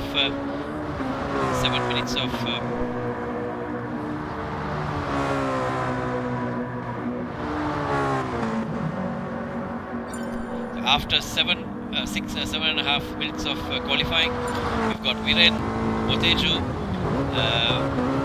leading the pack from Brian Pereira, Thiago Pereira, Josefa Jaffaji, Denham Fonseca, Bryce Uem, Yevan David, Ashan Silva and Thiran Pereira. So the order of the day is so far, with a lot more time left for qualifying, is Viren, Brian, Denham, Thiago, Josefa, Yevan, Bryce and Ashan with Thiran.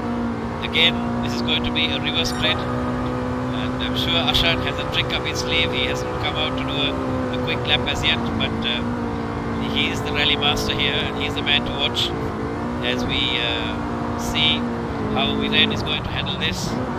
As we ride on board with Viren, beautifully sliding the car around. He knows how the VTEC operates. He told me he has a little trick up his sleeve with regards to the car and the LSD, and I'm sure he's done that to his benefit. We've got Brian Pereira, and I must say all credit to him. Brian, having raced Formula, LGBs and go-karts, is showing his prowess in his driving skills on gravel, which is a tribute to all his skills. I'm sure his two brothers, Mevan and Kevin, will also have similar talent within themselves. As we ride on board again with Brian, we've got Viren, Brian, Denham, Thiago, Josefa, Yevan, Rise, Ashan and Thiran on track. So it's a true Sri Lankan style. We've got these cars running rallycross, the identical cars that run in Sri Lanka. It is the organizers wanted to have a little bit of local touch to the whole thing. It's lovely to see these cars running. There will be a lot of contact, I'm sure, as rallycross does have this kind of stuff, but nevertheless, let's see how it goes.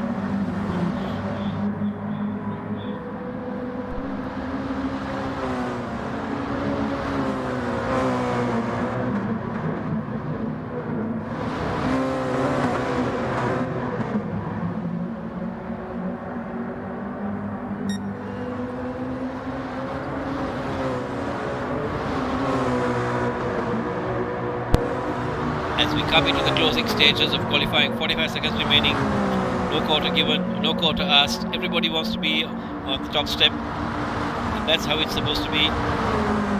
As we wait to see what happens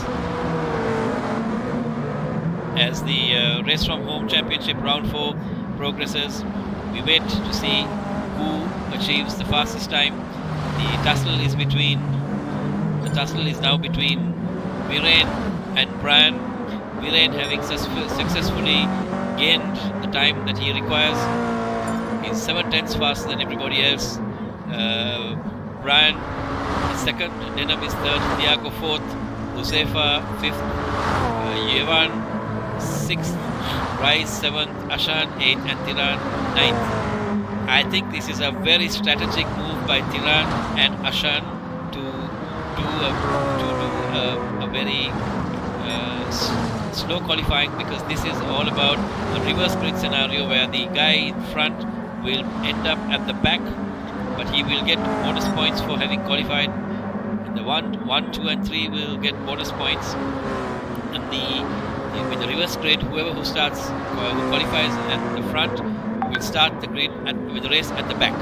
So Ashan technically will start in grid 2 as we ride on board with Brian, and in these closing stages we wait to see how Brian and Viren come up the order from the back and fight up to come and overtake the entire bunch who's there. As we ride on board with that's Tiran and that's Ashan with his Honda. Ashan knows how to drive these cars very well as well, and he's just coasting around to get the checkered flag as he passes start finish, as there's only 29 seconds remaining in this qualifying session. So the starting order now being Viren, so the Tiran Pereira who will be on pole, Ashan on second grid, Rise UM third, Evan David fourth, Huzefa fifth, Thiago 6th, Brian 7th, Denham 8th, and Viren 9th. But that would be the starting order, but the realistic timing is the fastest person for today in this professional class is Viren, Denham, Brian, Thiago, Huzefa, Jevan, and the list goes on. As we wait for the starters orders in this track, Sargena in Italy. This is one of the tracks that the Ceylon Motorsports Club have decided to use. It's the gravel track. This gives drivers a different exposure, and we wait for the starters orders to come in, and we'll ride on board with Ashan in grid 2. The cars are off. It's a rolling start, and the actual start happens once the green flag is waved by the starter. We get a countdown, and they've got the countdown, and there we go, ladies and gentlemen. We are in Italy on gravel, and we ride on board with the gravel master Ashan Silva himself, as Ashan leads the Rise UM and Tiran Pereira, and we now go down the back. All the cars seem to be equally spread out, with not much contact between the top lot. And that's Evan David in 4th place. He's actually a go-karter. He's only 13 years old, and he's trying his level best to find his place in this whole melee. As we ride on board with all the guys, it's lovely to see these cars in this manner. As we ride on board with, as we see Ashan has taken the lead from Tiran, and Tiran and Ashan having a little bit of contact, algebra in there. But it's okay, it's all right, it's all fair. It's lovely to see these cars all running this manner. I'm sure the people who are watching this thing from home will say, hey, I wouldn't mind trying this as well. As we watch Tiran, the son of Yoga Pereira, another man who used to race a lot in his Mini in his day, the son having taken over the seat now, and leads the way from Ashan. Ashan finds the gap and tries to go down the inside. I'm not too sure whether he took him. Yes, he has taken him, but Tiran does a switch back and takes him on the next corner. Very cleanly done. There is a little bit of contact, but that's okay. And in the meantime, Huzefa Chafferji has taken the 3rd spot, and Huzefa is 3rd now, followed by Thiago, who's 4th, and Evan David, who's 5th. I don't know what happened at the back, but there seems to have been a lot of place changes taking place. And there we go, that's how it works. As we see Huzefa in that very oddly colored red and white car. I mean, he's carrying the Honda powered logo all for himself. There's contact there as Huzefa gets 2nd slot, and he's trying to fight for the 1st place with Ashan. As we go down the back, we've got Tiran who's fallen back to 3rd place, and Brian Pereira who's come from the back all the way up. He is a wonderful driver. He's come up, and we've seen Thiago coming 4th in hot pink car of his, and chased very, very closely by Brian, and Thiago now chasing Tirán Pereira. In the melee of all these things, there's a gaggle of cars. These cars all running wide. They're getting used to it. Oh dear, that was close. Brian goes on two wheels and comes back. And you're very lucky that this is e-sport. It doesn't really hurt you very much if you knock something. Only two things happen. One is your pride gets hit, and secondly the stewards hit you with penalty. But that's all okay, as we have four cars running beautifully. We expected a lot more contact, but it's been done very nicely as Brian takes a switchback but doesn't really make it. Thiago tries to go down the inside, doesn't make it as well. But Tirán beautifully covers that thing, covers the corner, and Thiago gets third place. As we ride now with Tirán having lost the place to Thiago. I mean, there was contact there. We have to have a look at it at a later point. The stewards will have a look at it as Tirán falls down to fourth, and Brian tried to chase Tirán, and there's a lot of contact there, but that's okay. I mean, it's clean, it's not intentional. On gravel these things do happen. As we ride on top, Ashan being chased by Huzefa following Ashan, and Ashan in his absolutely amazing style, keeping the car perfectly on the correct line. It's a lovely thing to watch as Huzefa Jafferji chases Ashan Silva all the way. Ashan is very, very used to this. I'm sure he's used to this kind of pressure. It's nothing for him. He's going there, he's down there, and he's showing us this is how you drive on gravel in a Honda. But amazingly, the gravel master is being chased by the sim master Huzefa as they go into these corners. Very beautifully done. And as we see Thiago in the hot pink car, he's running with the Black Panther. Rest in peace for Chadwick. Very similar to what apparently Lewis Hamilton is also carrying, or is in memory of this gentleman Chadwick. And we go down to Brian, who's being chased very, very hard by Tirán Pereira.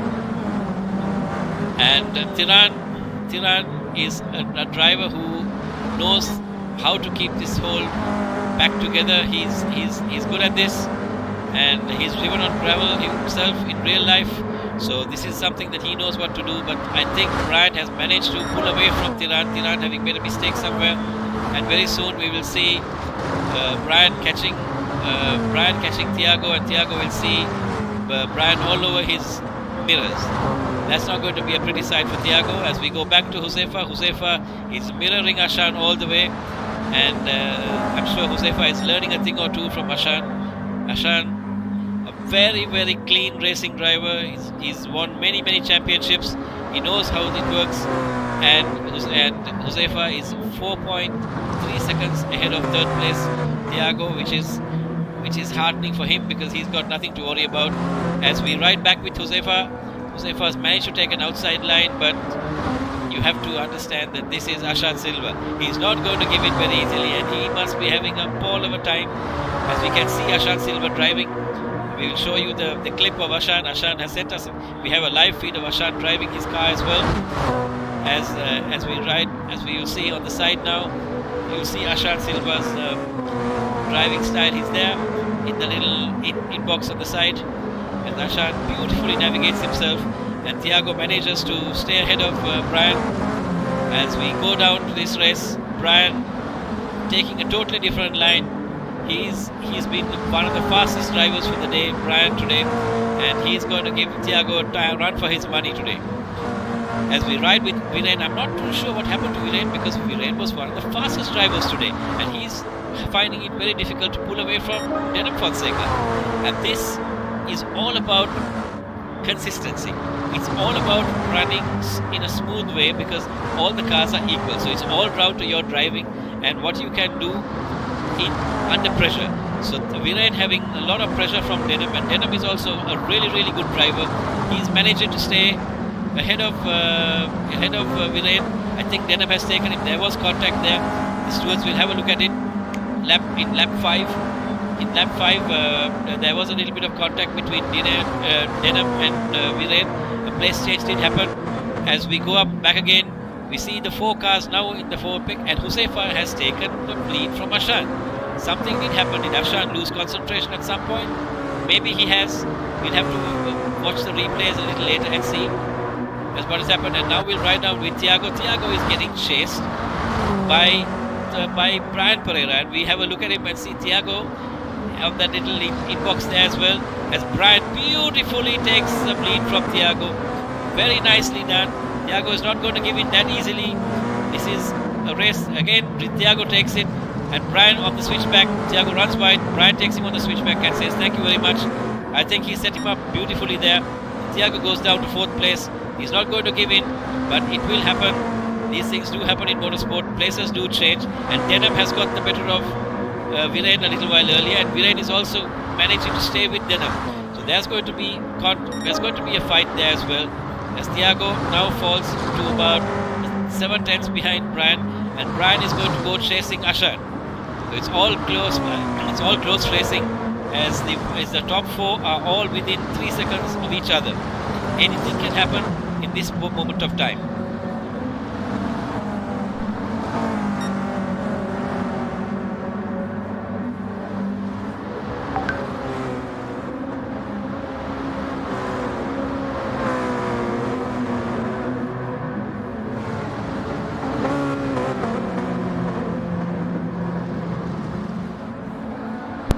As we now come back to the race, we've got 1, 2, 3 and 4 in the same frame, as they're getting closer to each other. It's a long race of 15 laps. We're down 6 laps down as we ride with Denham Fonseca, and we see Denham pulling away 1.1 seconds away from Viren, and Yevan David also trying to catch up to Viren, but Yevan now being caught by Tiran Pereira, and Bryce Uem right at the back of the pack all by himself, trying to hang on to the tail of Tiran. As we ride back again with Huzaifa, Brian has managed to overtake Ashan. Something's gone wrong. Ashan has lost concentration or something, because Brian has overtaken Ashan as well, and now Thiago is chasing Ashan. That's something really strange, because Ashan is a really good driver. It's very strange that this has happened. We will watch the replays and see whether there was any kind of contact for this place change to take place. But, well, as I said earlier, Brian is an amazing driver. He's done it on gravel, he's done it on the tarmac, and he's got it all under control. As he chases Huzaifa, I must say, it's very interesting to see Huzaifa, who's a tarmac driver, who's now changed his style to be totally on the pace with the likes of Ashan and Brian on gravel. Ashan Silva, meanwhile, staying ahead. He is 8 tenths away from Thiago. Thiago is also getting caught by Denham Fonseca. So there's going to be a good fight. We'll have to wait and see how this pans out. And there's a lot to learn from the youngsters. Some of these guys very young. Thiago only 14 years old. Yevan David is only 12 years old, 13 years old. So there's a lot of life in them, a lot of learning in them. They learn from these masters of racing, like from the likes of Ashan Silva. As you see the gap between Ashan and Thiago reducing and jumping between 5 tenths and 7 tenths. As we go back and ride with Brian, Brian has caught Huzaifa and is just a smidgen over a second. That's interesting. Brian is catching Huzaifa, and Ashan and Thiago are falling away from the lead pair. As we watch Brian beautifully negotiating that car. He's got so much of car control, these two boys. They are on the money. Huzaifa and Brian completely in a league of their own, I must say, which is what it's all about. As we ride again with Ashan managing to stay away from Thiago, and that's with all credit to Ashan. I mean, something did go wrong. Ashan tried his level best to stay away from ahead of Huzaifa and Brian. And now we see all 4 in the same frame, all 5 in the same frame, all 6 in the same frame. So that's how close this motorsport has become. The gap between 1, 2, 3, 4 and 5, a mere 5.5 seconds. The gap between 1 and 4, 3 seconds. So that's how close the top are. If one person makes a mistake and goes off, the other is going to take the advantage of that.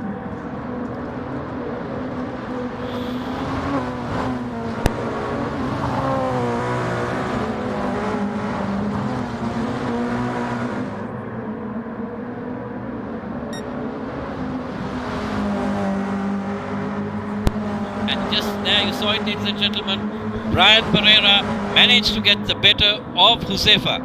Brian, in a beautiful move on the outside, did a switch back and got the better of Josefa. Josefa is not giving in. Josefa is there. He's also going to chase these guys. And the lead has changed to Brian. So Brian, having started at the back of the pack, has just ahead of Josefa, managed to overtake the entire pack, come along, and Josefa has hit the wall, but that shouldn't hurt him too much. The gap between Josefa and Ashan now down to 1.6 seconds. I'm not too sure what the gap between Josefa and Ashan and Thiago is. That's down to 0.2 seconds. Oh my god, that's an absolutely close fight there.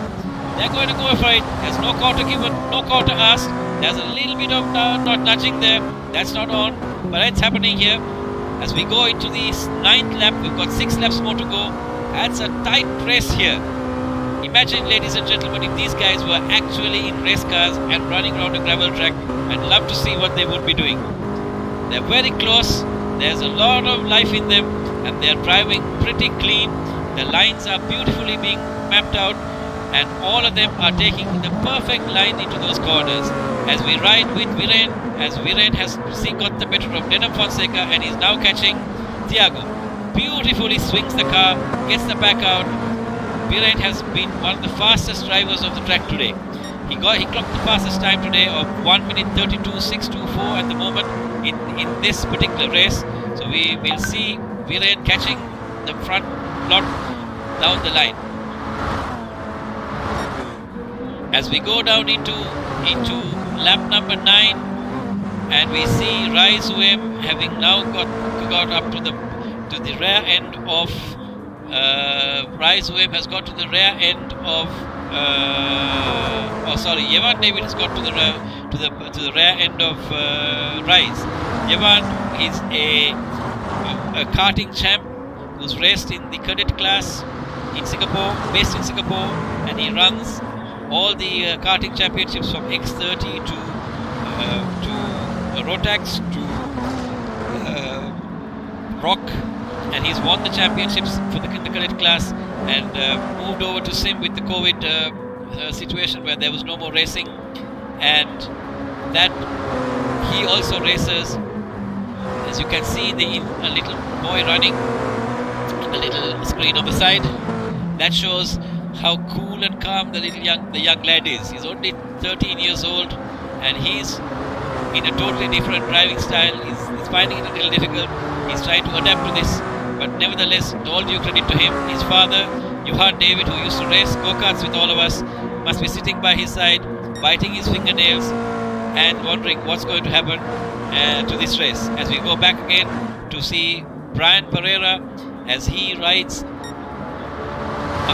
clear 2.3 seconds, absolutely rides it in front. Brian nailing this beautifully, and Josefa has nothing to say apart from the fact that he is, as Ashan Silva is now very, very, very, very close, 8 tenths behind him.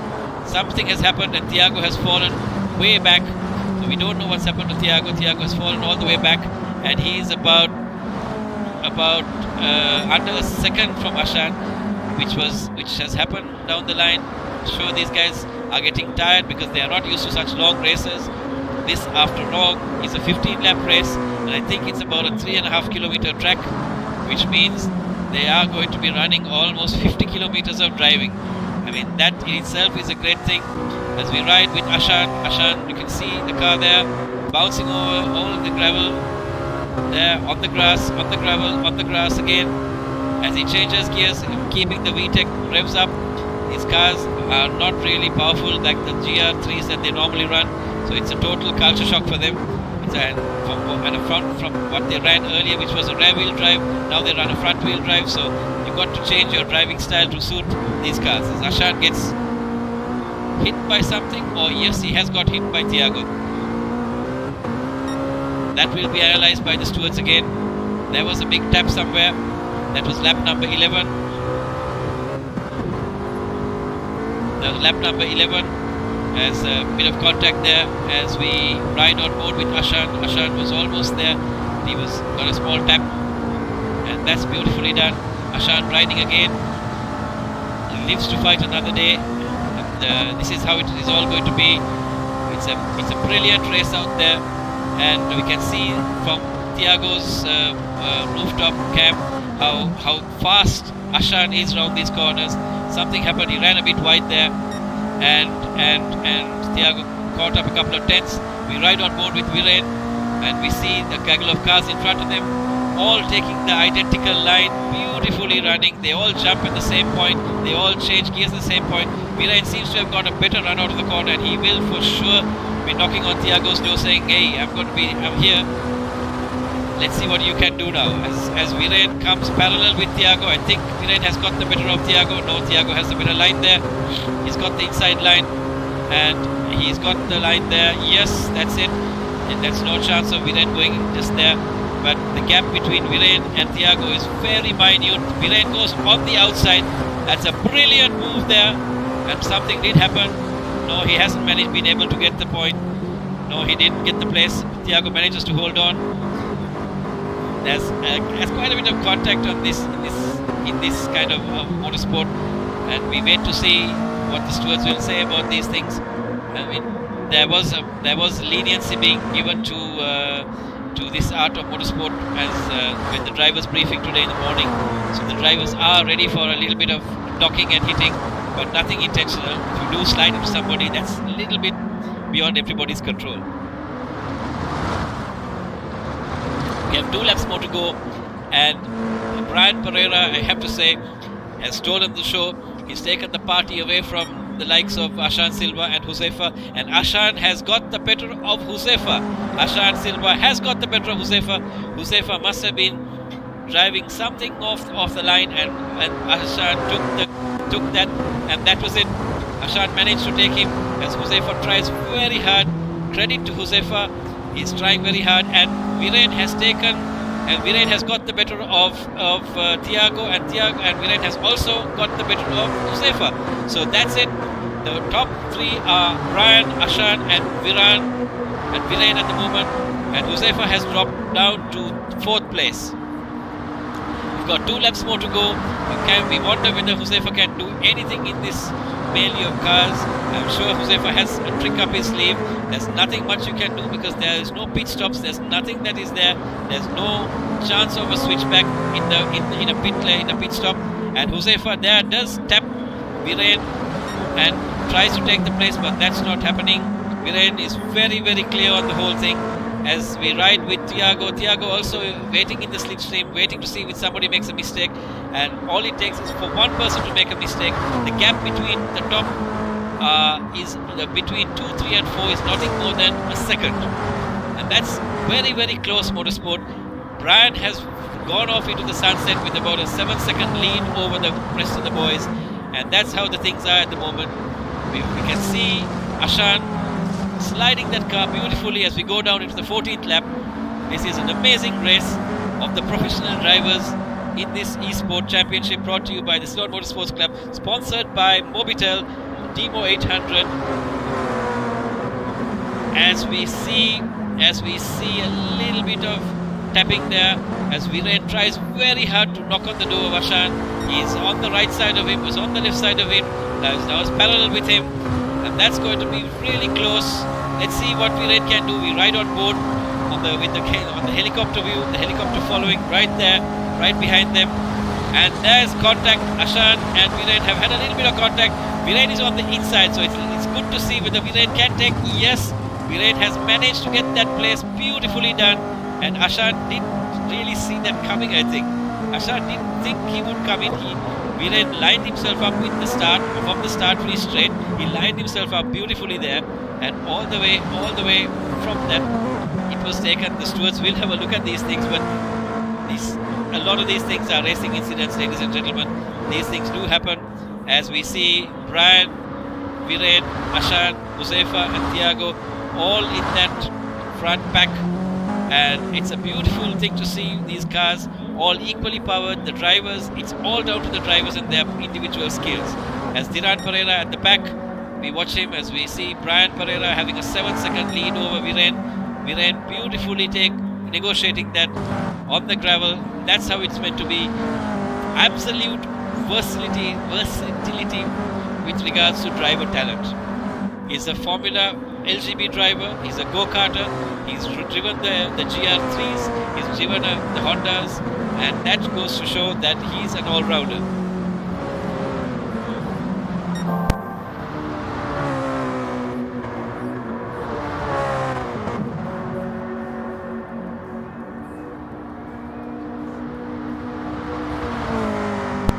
As we ride on board with Brian Pereira in the last closing stages of this lap and the race, as he maintains his 6.8 second lead, we go into the last lap with Viren in second place, Ashan in third, Huzaifa in fourth, and Thiago in fifth. All credit to the drivers in the top that they've all managed to make it without too much contact. As we watch Brian take the checkered flag from Viren, and there goes Viren over the checkered flag. Ashan bouncing off the hump there as Huzaifa takes fourth and Thiago takes fifth. Denham Fonseca sixth, Reyes Webb seventh, Jevan David eighth, and Diran Pereira ninth. Absolutely phenomenal rallycross driving from our boys today. We come back to you, ladies and gentlemen, with the amateur race one in about amateur race one. Amateur 1 class race 2, which will start off at exactly 5:50 p.m. Sri Lankan time.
We're back. This is the race 2 of the amateur race, amateur class 1. And we're back in Italy at the gravel track in Saragona, as we have Inuk Matamarachi who qualified last, who leads the pack from Shanaka Bandara, who's second, Sam Smith third, Calvin Kingsley fourth, Adam Junaid fifth, Irfan Fuad sixth, and Mevan Pereira seventh. This is actually a reverse grid scenario where the fastest of the lot was Mevan, followed by Irfan, and then Adam. As we go into the first few laps, we watch to see who's who in the zoo, and as we see Inuk Matamarachi walks away with the pack for the moment.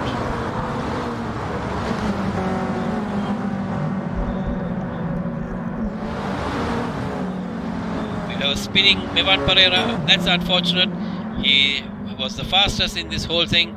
I wonder whether there was some kind of contact. And in lap 1 there has been a bit of contact. The stewards are analysing that. There's been contact between the last two cars. As we go to the front, there's a gaggle of them. We ride with Irfan Fuad, and Irfan catching Sam Smith, and Sam Smith now getting the better of Shanaka Bandara. Shanaka tried to do a little bit of a switchback, but that's not working.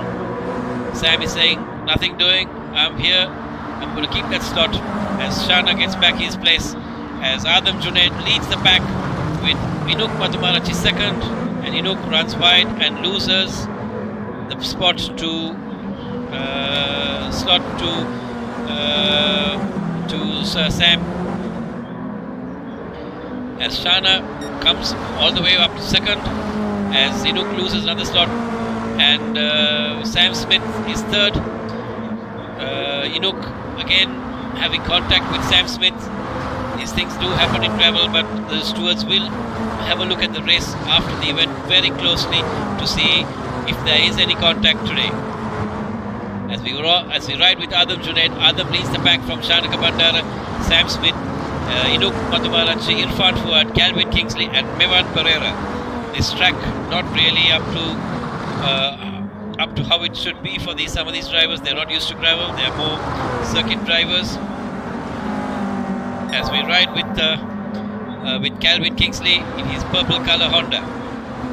The car has had quite a bit of contact, as you can see, and Mevan having gone into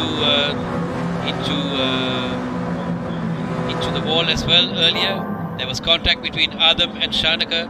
Shanaka's computers, his system, I think there's something wrong, because there was a bit of glitching, and suddenly the car leapt forward. That means his internet connection is not stable.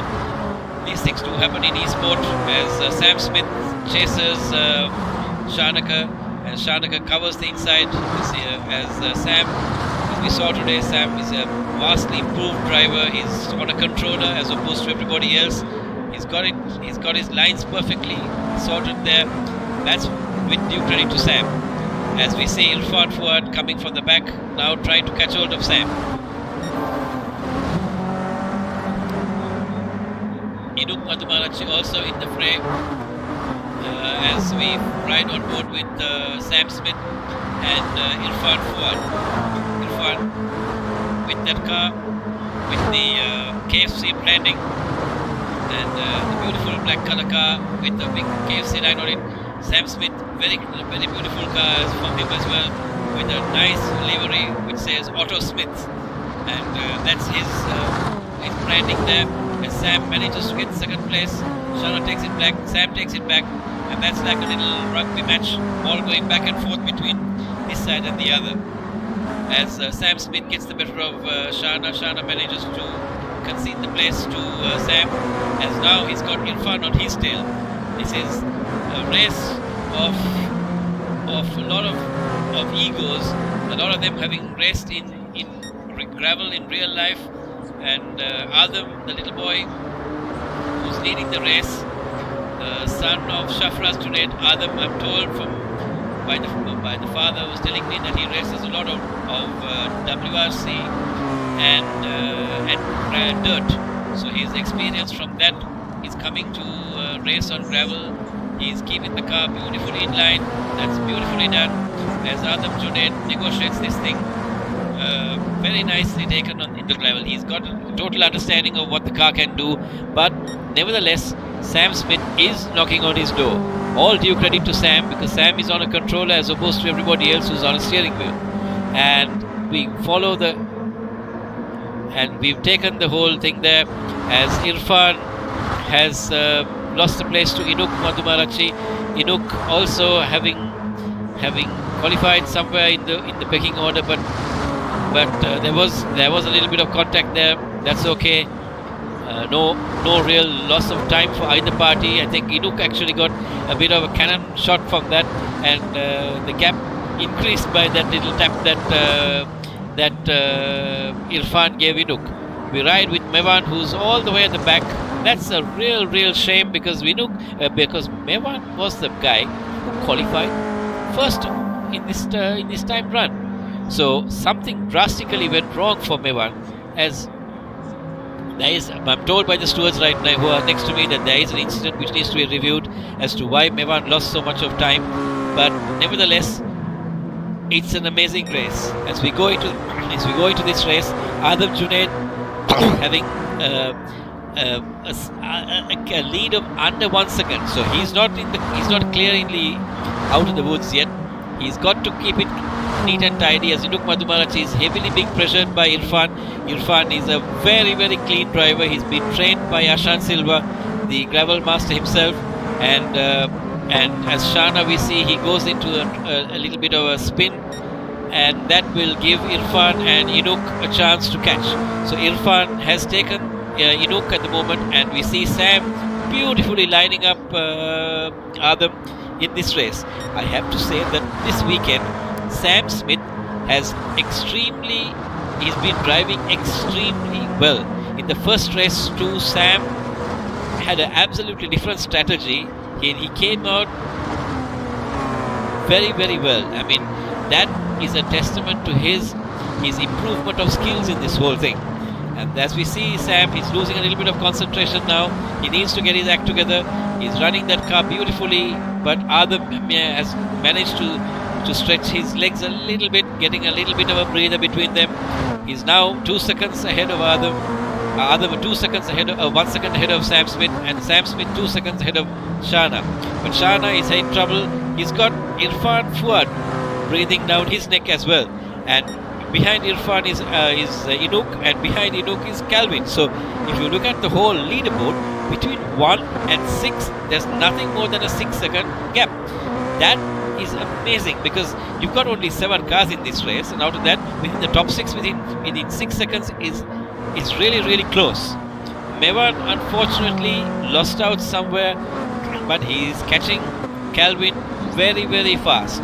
So very creditable for Mevan, and Mevan just clocked the fastest lap of 1 minute 34.267, which means that he is running a race which is pretty much all by himself, but he's managing to have a clean air, clean track, and he's clocking the fastest times that he can achieve. As we see Shana also in the process, all the ways. The beauty of this whole esport program is that people can race sitting in different locations. So Shanaka Bandara at the moment is sitting in Dubai and joins us to race. Mevan Pereira, I think, if I'm not mistaken, he's in the United States. He's sitting all the way there and driving from his home. And we've had his brother Brian Pereira, who was in Australia. We've got a young Yevan David, who's in Singapore. We got Charya Siniviratna, who's in Bangkok. We've got a whole host of drivers, all Sri Lankans, joining us from different parts of the world. And that's what this whole Race from Home program is about, as we follow Adam today with 1.4 seconds lead to Sam Smith. He's managed to get a little bit of breathing space between the two of them. Sam also may have wanted to get a little bit of breathing in between, because his adrenaline too may have got the better of him. But in the process, Shanaka Bandara has reduced his gap to 1.7 seconds. Shanaka catching Sam, and Sam having given that little breathing space to Adam, means everybody is equal in the whole top order of the top 5. So the gap between 1 and 5 now at the moment close to 4 seconds, and that's quite close. The gap between 1 and 4 just a mere 2.7, as we see Sam Smith hassling Adam Junaid all over again. We go back to Adam and we watch Adam and Sam. No, the gap is still 1.3. Adam runs wide, hits the barrier, almost hits a spectator there. Thank God the spectator was outside the catch fence. He's safe, Adam's safe, everybody is good to go. And then we see Adam drifting the car beautifully as Shana tries to go on the outside. Wrong line there. You're not going to go around the outside of these corners. Sam Smith guards the inside and says, if you want to go around me, but that doesn't happen, as Irfan Fuad now catches the tailpipe of Shana. And in the process, we've got Irfan Fuad, Shana and Calvin all in the same frame. I'm sorry, Calvin is a little further back. We've got Adam, Sam, Shana and Irfan all in the same frame. That's absolute credit to these drivers, and this is what it's all about.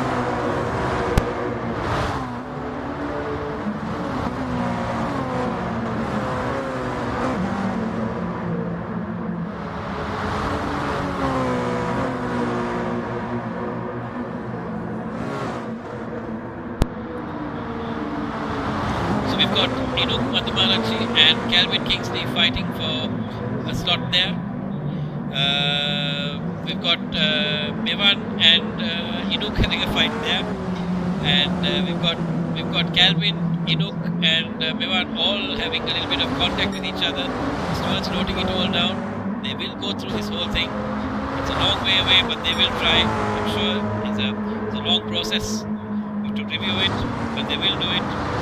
There's nothing being given away, and Irfan Fuad has managed to take second place. And Sam Smith, something's gone wrong. Must have been a momentary loss of concentration.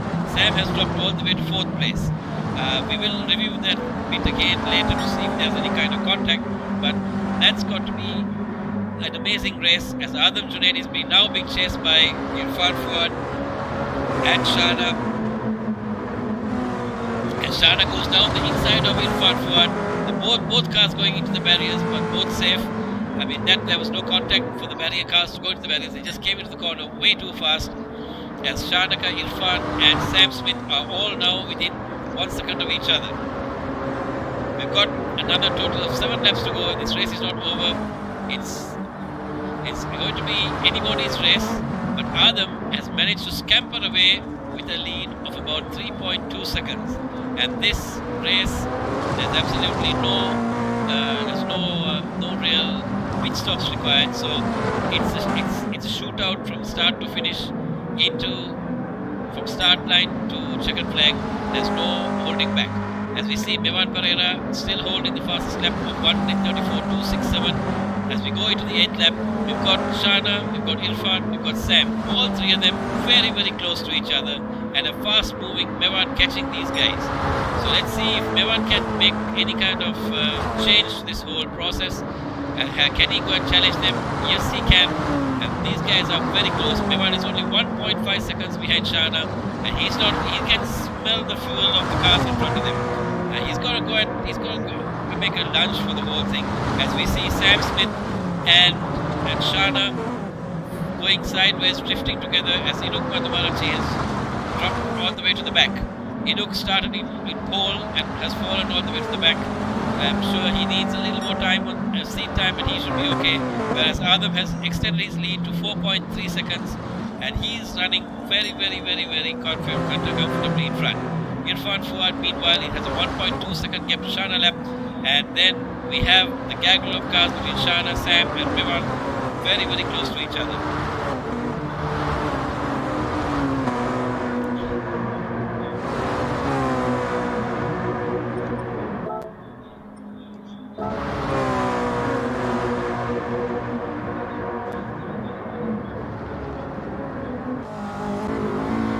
As we ride on board with Adam, you can see the RPM gauge holding very steady as he makes sure that the car is very well within the VTEC range. He doesn't drop. He's keeping the RPMs high. That's the secret of his success in this one. And Adam's father, Shafraz Junaid, must be sitting right next to him, giving him all kinds of advice, saying, move this way, turn that way. And as they go, and you can see Adam in the picture. Adam is driving. How Adam is driving that car. It's all there. Very, very, very young boy, 10 years old, and there he is trying to negotiate those corners and holding the revs up. That's what it is all about. You can just imagine what these guys will be when they will move to the real world from the virtual world. This is how it's going to be when they do change their driving styles from karting to circuit of tarmac and then to gravel. As we ride again with Mevan Pereira, Mevan seems to have got the better of Shana, and now he's chasing. Mevan is chasing Sam, and he's lining him up. Sam is also beautifully covering the corner, making sure that Mevan can't go sides across. Make sure that Mevan has no way to go around him. Mevan will have to try something outstandingly. There he does have a look on the inside, has a look on the other side. Mevan has the luxury of turning and looking at different sides, whereas Sam can only have a look into one side. As Sam makes a mistake and loses a spot to Mevan, Sam I think went off there, and he's taken by Shana as well. The pressure was a bit too much for Sam, and stewards will have a look to see if there was contact again. This is all about trying to drive with the least amount of contact. It's a beautiful race here. Back in Italy, we've got two races which took place both in Italy today. The Imola circuit, where the F1 is going to take place next weekend, and Saragena, which is also in Italy. This weekend is all about Italy. It's all about racing here, and as you can see, this is what happens when you have to race from home. Everybody is in different places, but coming together to race. And next week we have the Speed Trans Championship. Anybody who wishes to come and have a try on one of our race seats, you're more than welcome to come and give it a go. It's open to the public. You don't need to do anything. You just get to come pitch up at Golf Face 1 at 10 o'clock on next Saturday, and you can come and try our seats.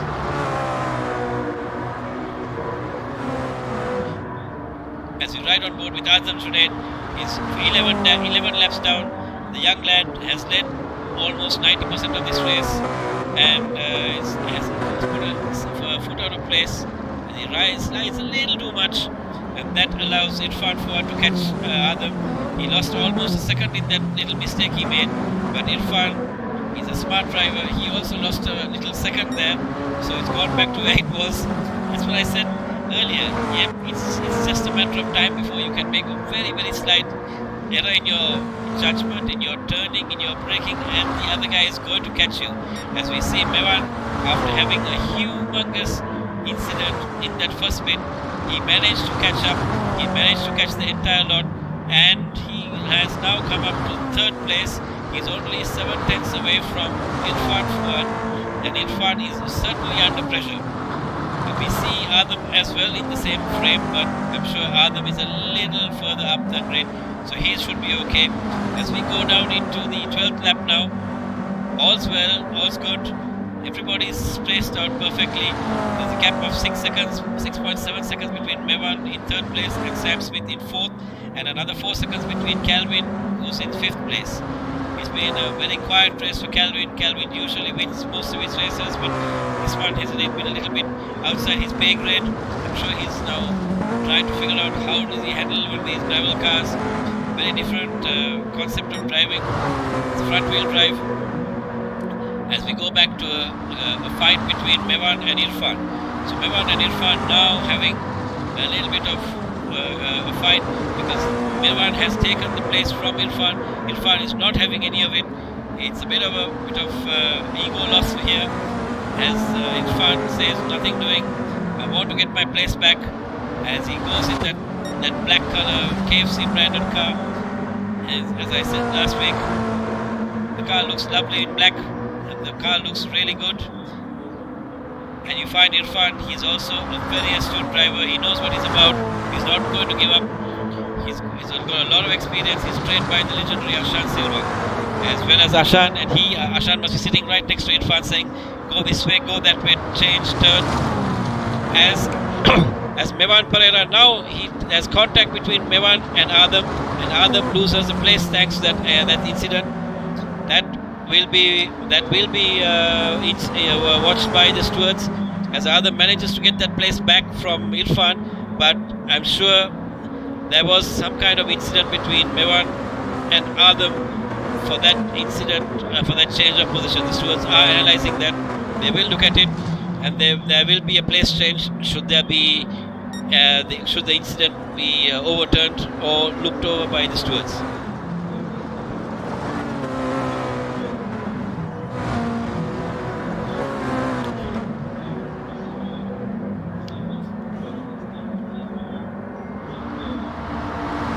As you ride back with Mevan, Adam is just a 0.5, 0.4 at the back there, and he's keeping it nice and clean. He's trying to get the better of Mevan.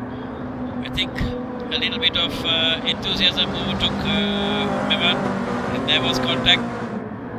We don't know exactly what happened, but they will analyze it and have a look at it as well as Adam follows Mevan into the last stages of this race. And that was Mevan going round on the 13th lap, leading this pack, this trio of cars, Mevan, Adam and Irfan.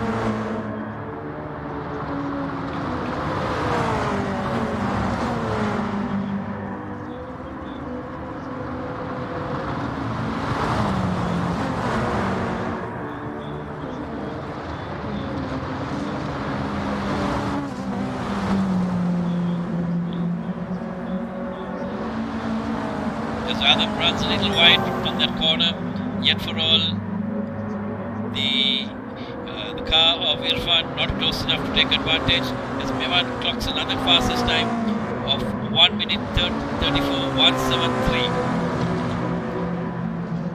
As Adam watches very closely as to where Mevan is, he's not close enough to really make a lunge or a dive. But he is hoping and praying that there will be some kind of mistake that Mevan makes. But Mevan is a very controlled driver. He may not make any mistakes. As Irfan also catches up with Adam. As we ride up with Adam to see what the gap is. The gap between Adam and Mevan is only 7/10, whereas the gap there's been a little bit of contact there as well. So let's see what happens. And we wait to see how it works as Mevan now comes past the start finish line for the final time, and that's going to be the last lap which is coming up. It's the last lap which is coming up. We'll have to check to see how that is. As Adam comes third, we go there as Adam rides a little wide there. Sam Smith in his Honda is fourth. The Honda with the Auto Smith logo on it, as we still see a fight between Calvin Kingsley and Shanaka Bandaro. Again, very beautiful cars, both equally powered, and it's all down to the driver. As we ride back with Mevan Pereira, Mevan in the lead, having a 1.5 second gap between himself and Irfan, and the gap between Irfan and Adam now only 1.8 seconds. So the gap between 1, 2 and 3 pretty much equal as we come to the final lap, the final stages of this race. This is the amateur race 2. This is the amateur drivers which have been seeded in a seeding process which took place at the start of the championship. And it's interesting to see these guys drive. It's wonderful to see how they've developed. When we started this championship in April, the drivers were initially racing against the Indian drivers, and I must say, from those days of the Indian Streamer Salon championship, these drivers have developed immensely. And there you go, there was another incident there, a tap between Calvin Kingsley and Shanaka Bandara on lap 15. So as Mevan Pereira takes the checkered flag now, We see Irfan Fuad coming second, Adil Trade coming third, Sam Smith coming fourth, Shanaka Bandal coming fifth, Calvin Kingsley coming sixth, and Hinuk Madhumarachi coming seventh. We'll come back to you, ladies and gentlemen, with the final race of the day, the AM2 race 2, which will have another total of 7 drivers.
we're back. We're back in Sargena as we see the second of the races, the AM2 race, as we ride on board with Dilan Sabah. Dilan with the launch pad and M&M branding. This is a 15-lap race as we watch Dilan Sabah being leading away with Anita Boniface in second place. So Anita Boniface, second place, the only lady driver in the eSport Championship, with Adisha Kitwith in third. Oh dear, there was a bit of a tap there. A lot of taps actually, but they all sort themselves out. And Anita Boniface, by the time she corrects herself, has gone from second all the way down to fourth, now being taken by the fifth person. As we have 5 cars taking part, 2 drivers have fallen off because of the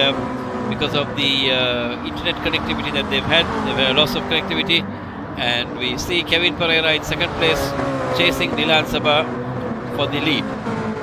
And this race, 15 laps, these cars, Honda Civics, and in a Sri Lankan context that would be called the SLH 1600, and all cars now coming into the frame as we see Kevin Pereira leading the pack and running off into the sunset.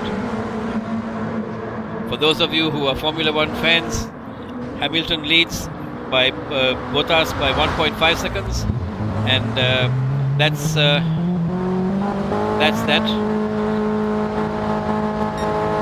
I think that has been a bit of a bad luck. Kevin Pereira accidentally has gone into the pits in his first lap. When he came around the first lap, he's gone into the pits, and that's a bit of a mistake he's made. But I'm sure he'll correct himself and come back. These things are good for the racing as well, because you see here Kevin now driving the car like he stole it to make sure that he comes all the way to the front.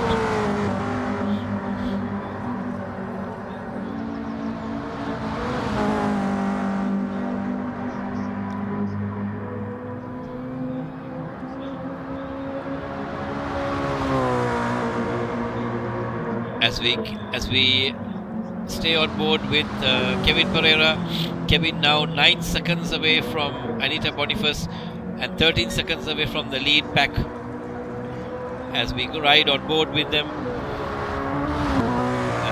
Kevin Pereira in 5th place, he's closing the gap to Anita Boniface, and as we go along with Anita goes into the wall. Oh dear, that's been a bit of a hard tap. I'm sure Kevin will catch up on that little mistake that Anita has made as we ride back in with Adisha Kitwith, who's now taken the lead from Dilan Sabah. Wow, that's been a change somewhere. Adisha Kitwith, who races the SLN Nissan March thing, and Dilan Sabah, I'm told, is also a driver who drives on gravel, is it? He's a tarmac driver. Okay, so Dilan Sabah and Adisha Kitwith, 2 national drivers, battling it out in this SLH 1600 class. This is an amazing race to see. There's a lot of gravel experienced drivers here, as we have Adisha Kitwith, Dilan Sabah in the yellow color Honda, followed by Afghan Nizam also in a yellow color Honda, and Anita Boniface in the black Honda, and Kevin Pereira in a purple colored Honda. So this is technically a one-make class, with Adisha Kitwith now being chased by Dilan Sabah, the M&M car, and with the launch pad on the side of his car. Amazing stuff, as we see. It's all about keeping the car in a straight line and sliding it around and not losing too much momentum.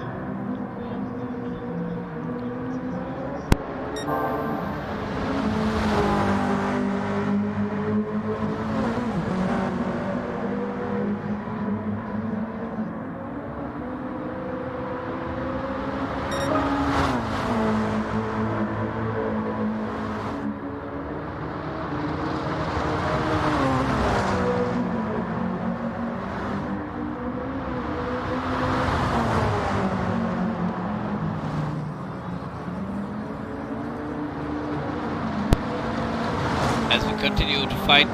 We see the fight between Dilan Sabah and Adisha Kitwit. There's a little bit of contact, but Adisha, I mean, that was a little bit of contact from Adisha to Dilan Sabah, but Dilan Sabah managed to survive that one and has taken the lead, and Dilan is now almost a second away from Adisha. Adisha is not a guy who's going to give in. He's clawed back half a second and he's down to 3/10 now, and it's anybody's game now. It'll be interesting to see what Adisha can do. Adisha tries to go on the outside. That's not going to work. That would have lost Adisha a lot of time. Yes, it has almost a second and a half. Perfectly set there. And then Dilan Sabah has taken off and he's got a 2.5 second lead. And Adisha says thank you very much. Dilan says thank you very much. And there comes Afghan Nizam, who's also very, very close to Adisha. And that's how it's panning for the second spot, the second place in this whole race, as Adisha runs wide and Afghan Nizam gets a better run out of that corner. It's all about keeping the car, the momentum up, the speed up, and there we go as we watch Adisha Kitwit being chased by Afghan Nizam. The gap between Afghan and Kevin now down to 4 seconds. Kevin is also a driver who's going to be playing hard to get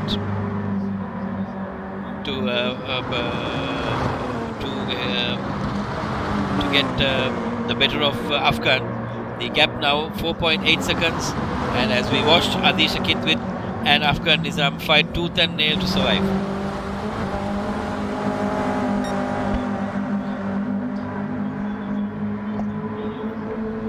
As we go back and see, there's not much of action here. Adisha basically having to guard himself from Afghan. Afghan also making sure that he's all over the rear end of Kitwit, and Kitwit has basically caught Dilan Sabah. For those of you again who's back in Formula 1, we're down to 5 laps in the Formula 1 out of 44, as Hamilton leading Bottas by 1.4 seconds and Verstappen 3.6 away from Hamilton. As we go back to Italy, where we watch Adisha Kitwit and Afghan Nizam, Afghan trying to get the better of his Adisha and Afghan having quite a bit of contact there in lap number 5. Lap number 5, Adisha and Afghan having contact, and that's not on. That kind of contact is not unnecessary because it's a long race. Races are not won in the first corner, in the first lap, but in the last corner, in the last lap. So everybody has to be driving with controlled aggression. There's no point in trying to race and hit people here. It's not the way to go. As we ride on board with Afghan, Afghan has got the second slot from Adisha Kitwit. Afghan has beautifully negotiated that car around that corner, slides it beautifully, gets the back out, and is now closing the gap to Dilan Sabah. Dilan is going to see in his mirrors the black and yellow Honda of Afghan. Afghan is also trying very hard. He's closed the gap from 3.5 seconds down to under a second. But Adisha Kitwit has really caught up with Dilan Sabah. The cars are now, Afghan has taken the lead. Afghan has taken the lead in a very clear fight from Dilan Sabah in a beautiful race between Afghan, Nizam and Kitwit. Kitwit is second now. This is no quarter given, no quarter taken, and everybody is there. There are 4 cars in the gaggle of fight. So Afghan, Dilan, Kitwit and Kevin, all 4 are there. This is an amazing race as we see the 4 cars battling it out. And I'm not too sure where Anita Boniface is in the party, but they're all there. And it's lovely to see the guys as they run tooth and nail to make sure that nobody runs off with the lead. As we see, Afghan Nizam is only 0.9 seconds off the pace from Dilan Sabah.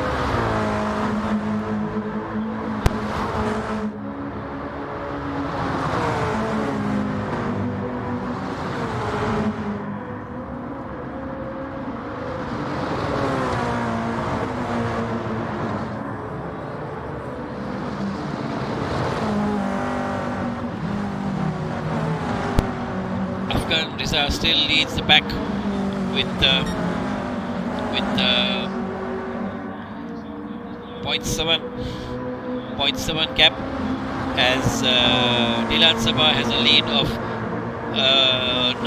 8 tenths away, or 8 tenths to Kevin. So it's going to be a fight all the way, as Kevin Pereira has now caught hold of the first two runners after his embarrassing mistake of going into the pits in the first lane. As we ride on board with Dilan Sabah, let me give you an inside view of the car, and if I can, I should be able to do that.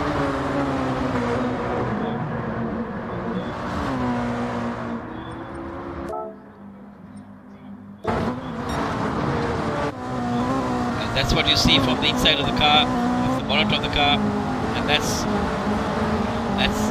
really close. There's no contact there, but you can see how close the cars are in this fight.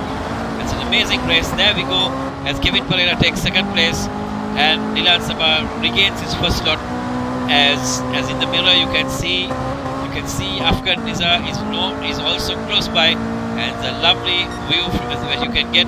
And that's the view from what Afghan is going to see, and that's how he's driving from on board his car. As you see Afghan chasing Dilan Sabah. Dilan makes a mistake running wide, and Afghan takes second slot. Dilan is on his right. You can see him on his left now. You can look at the rear view mirror, and you can see how beautifully he is trying to guard himself. But in the process, Kevin Pereira is running away with the lead. Pereira boys have won all three races today, and adds tribute to them. They've been practicing, I guess, together.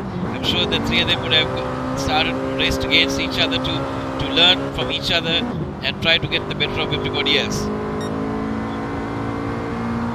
As Afghan Nizar now drops to 1.5 seconds off the pace of Kevin Pereira, and Kitwit is now 2.9 seconds away from Kevin Pereira. We are in the 8th lap or 15th lap race, and we have the drivers all chasing each other. Let us right now with Dilan Sabah, we take a helicopter view to see how these guys are driving, and that's how it is. We'll go up. I think Dilan has changed the gear in the wrong place, where the car has lost its momentum, and we ride with Kitwit. Kitwit is right on the tail of Afghan, and Afghan trying his level best to make sure that he stays ahead of Kitwit. And Kitwit taking a totally different line to see whether he can get the better of Afghan, and Afghan running wide, Kitwit getting a better run, but still it's not easy. It's his gravel, as Kitwit manages to close the gap to little under 3 tenths, and Afghan holding on to that place. As soon as you get your car on the grass, the car is going to slide a little bit more, but Afghan has it all covered. He knows what he's doing. He is faster. He knows he's faster. He's trying to cover himself there, and he pulls away. He pulls the 3/10 lead again, and that gap's gone down to almost a second now, as Kitwit manages to keep the car sideways but straight. And in the process, we have to say that Kevin Pereira has pulled a 4-second lead from Afghan. That's great stuff on Kevin's part, but we still see Kitwit fighting this, not allowing Afghan to get away from the whole process.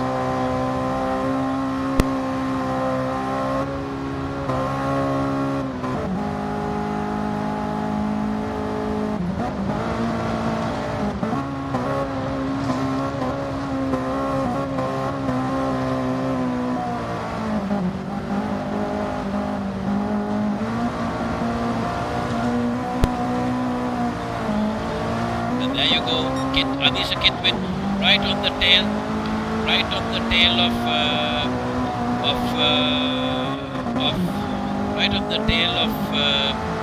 Afghan Nizam, and there we go. I think he got a better run there. Let's look at it from a different perspective.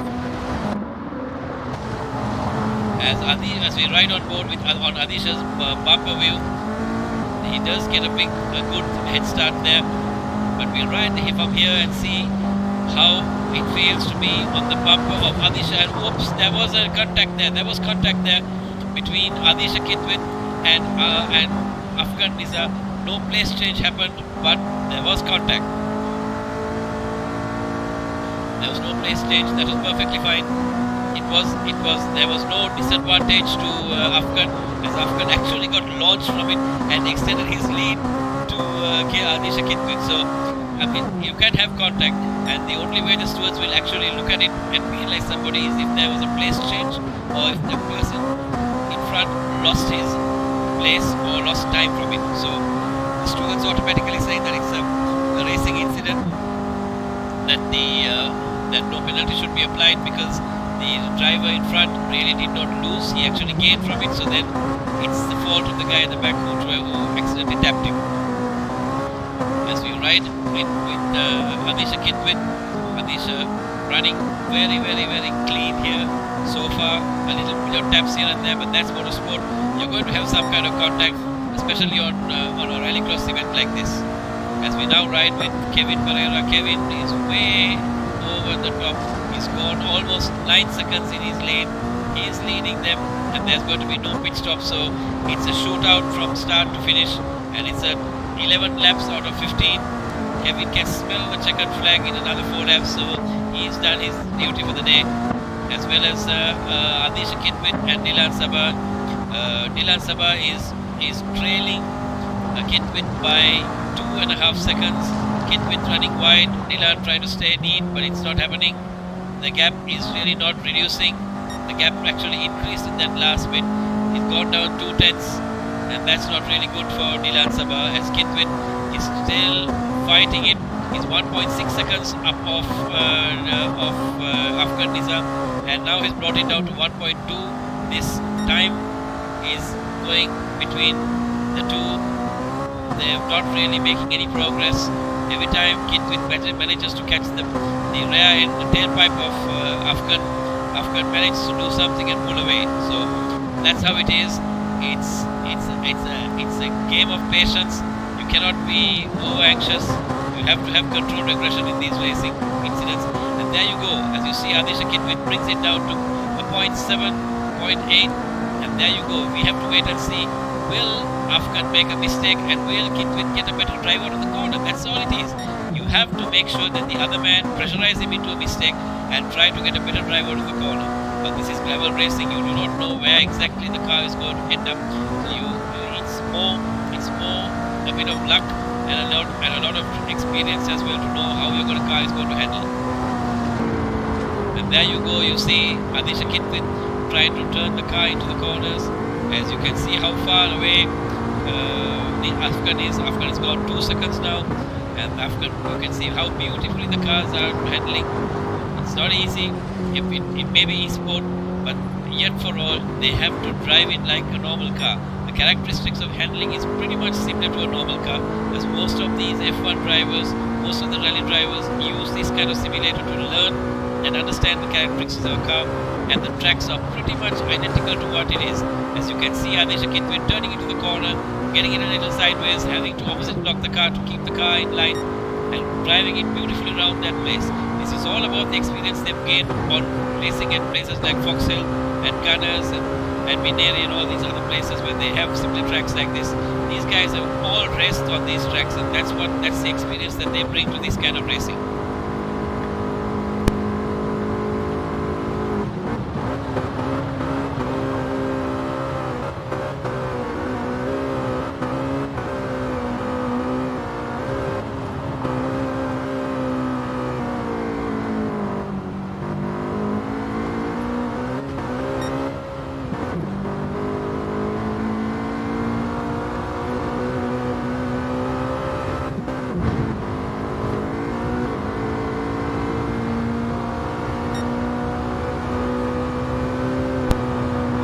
F1 fans, I'm told there's been a safety car requirement. As we see, 2 formulas have gone into the wall at not too sure which turn. There's a yellow flag sector, and quite a few of the cars have been quite a bit of a coming together in Formula 1 as well. So for all of you who are watching Formula 1 or have missed Formula 1 and watching this, our live stream for the Race from Home Championship, there's been an incident between an AlphaTauri and another car, not too sure.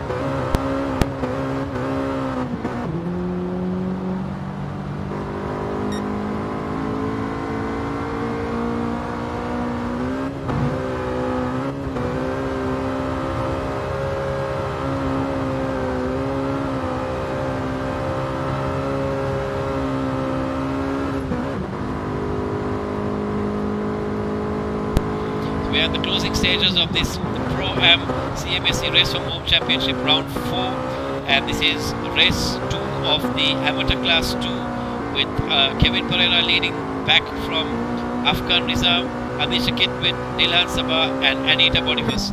All credit to Anita Boniface in her second outing, and we have to give her credit. She has tried her level best to stay with the boys, and that's an amazing feat on her part as well. As we watch Anita Boniface take her Honda Civic right from this track, and Nilhan Sabah 8 seconds behind Adisha Kitwin, and Adisha Kitwin has now fallen to 2.7 seconds behind Afghan Nizam, and Kevin Pereira an astute 13 seconds, almost 14 seconds away from the pack who are trailing him. There's no chance of anyone catching him now. We are 1.5 laps away, and I would estimate that in another maximum of 2 minutes this race is going to be over with Kevin Pereira taking the checkered flag.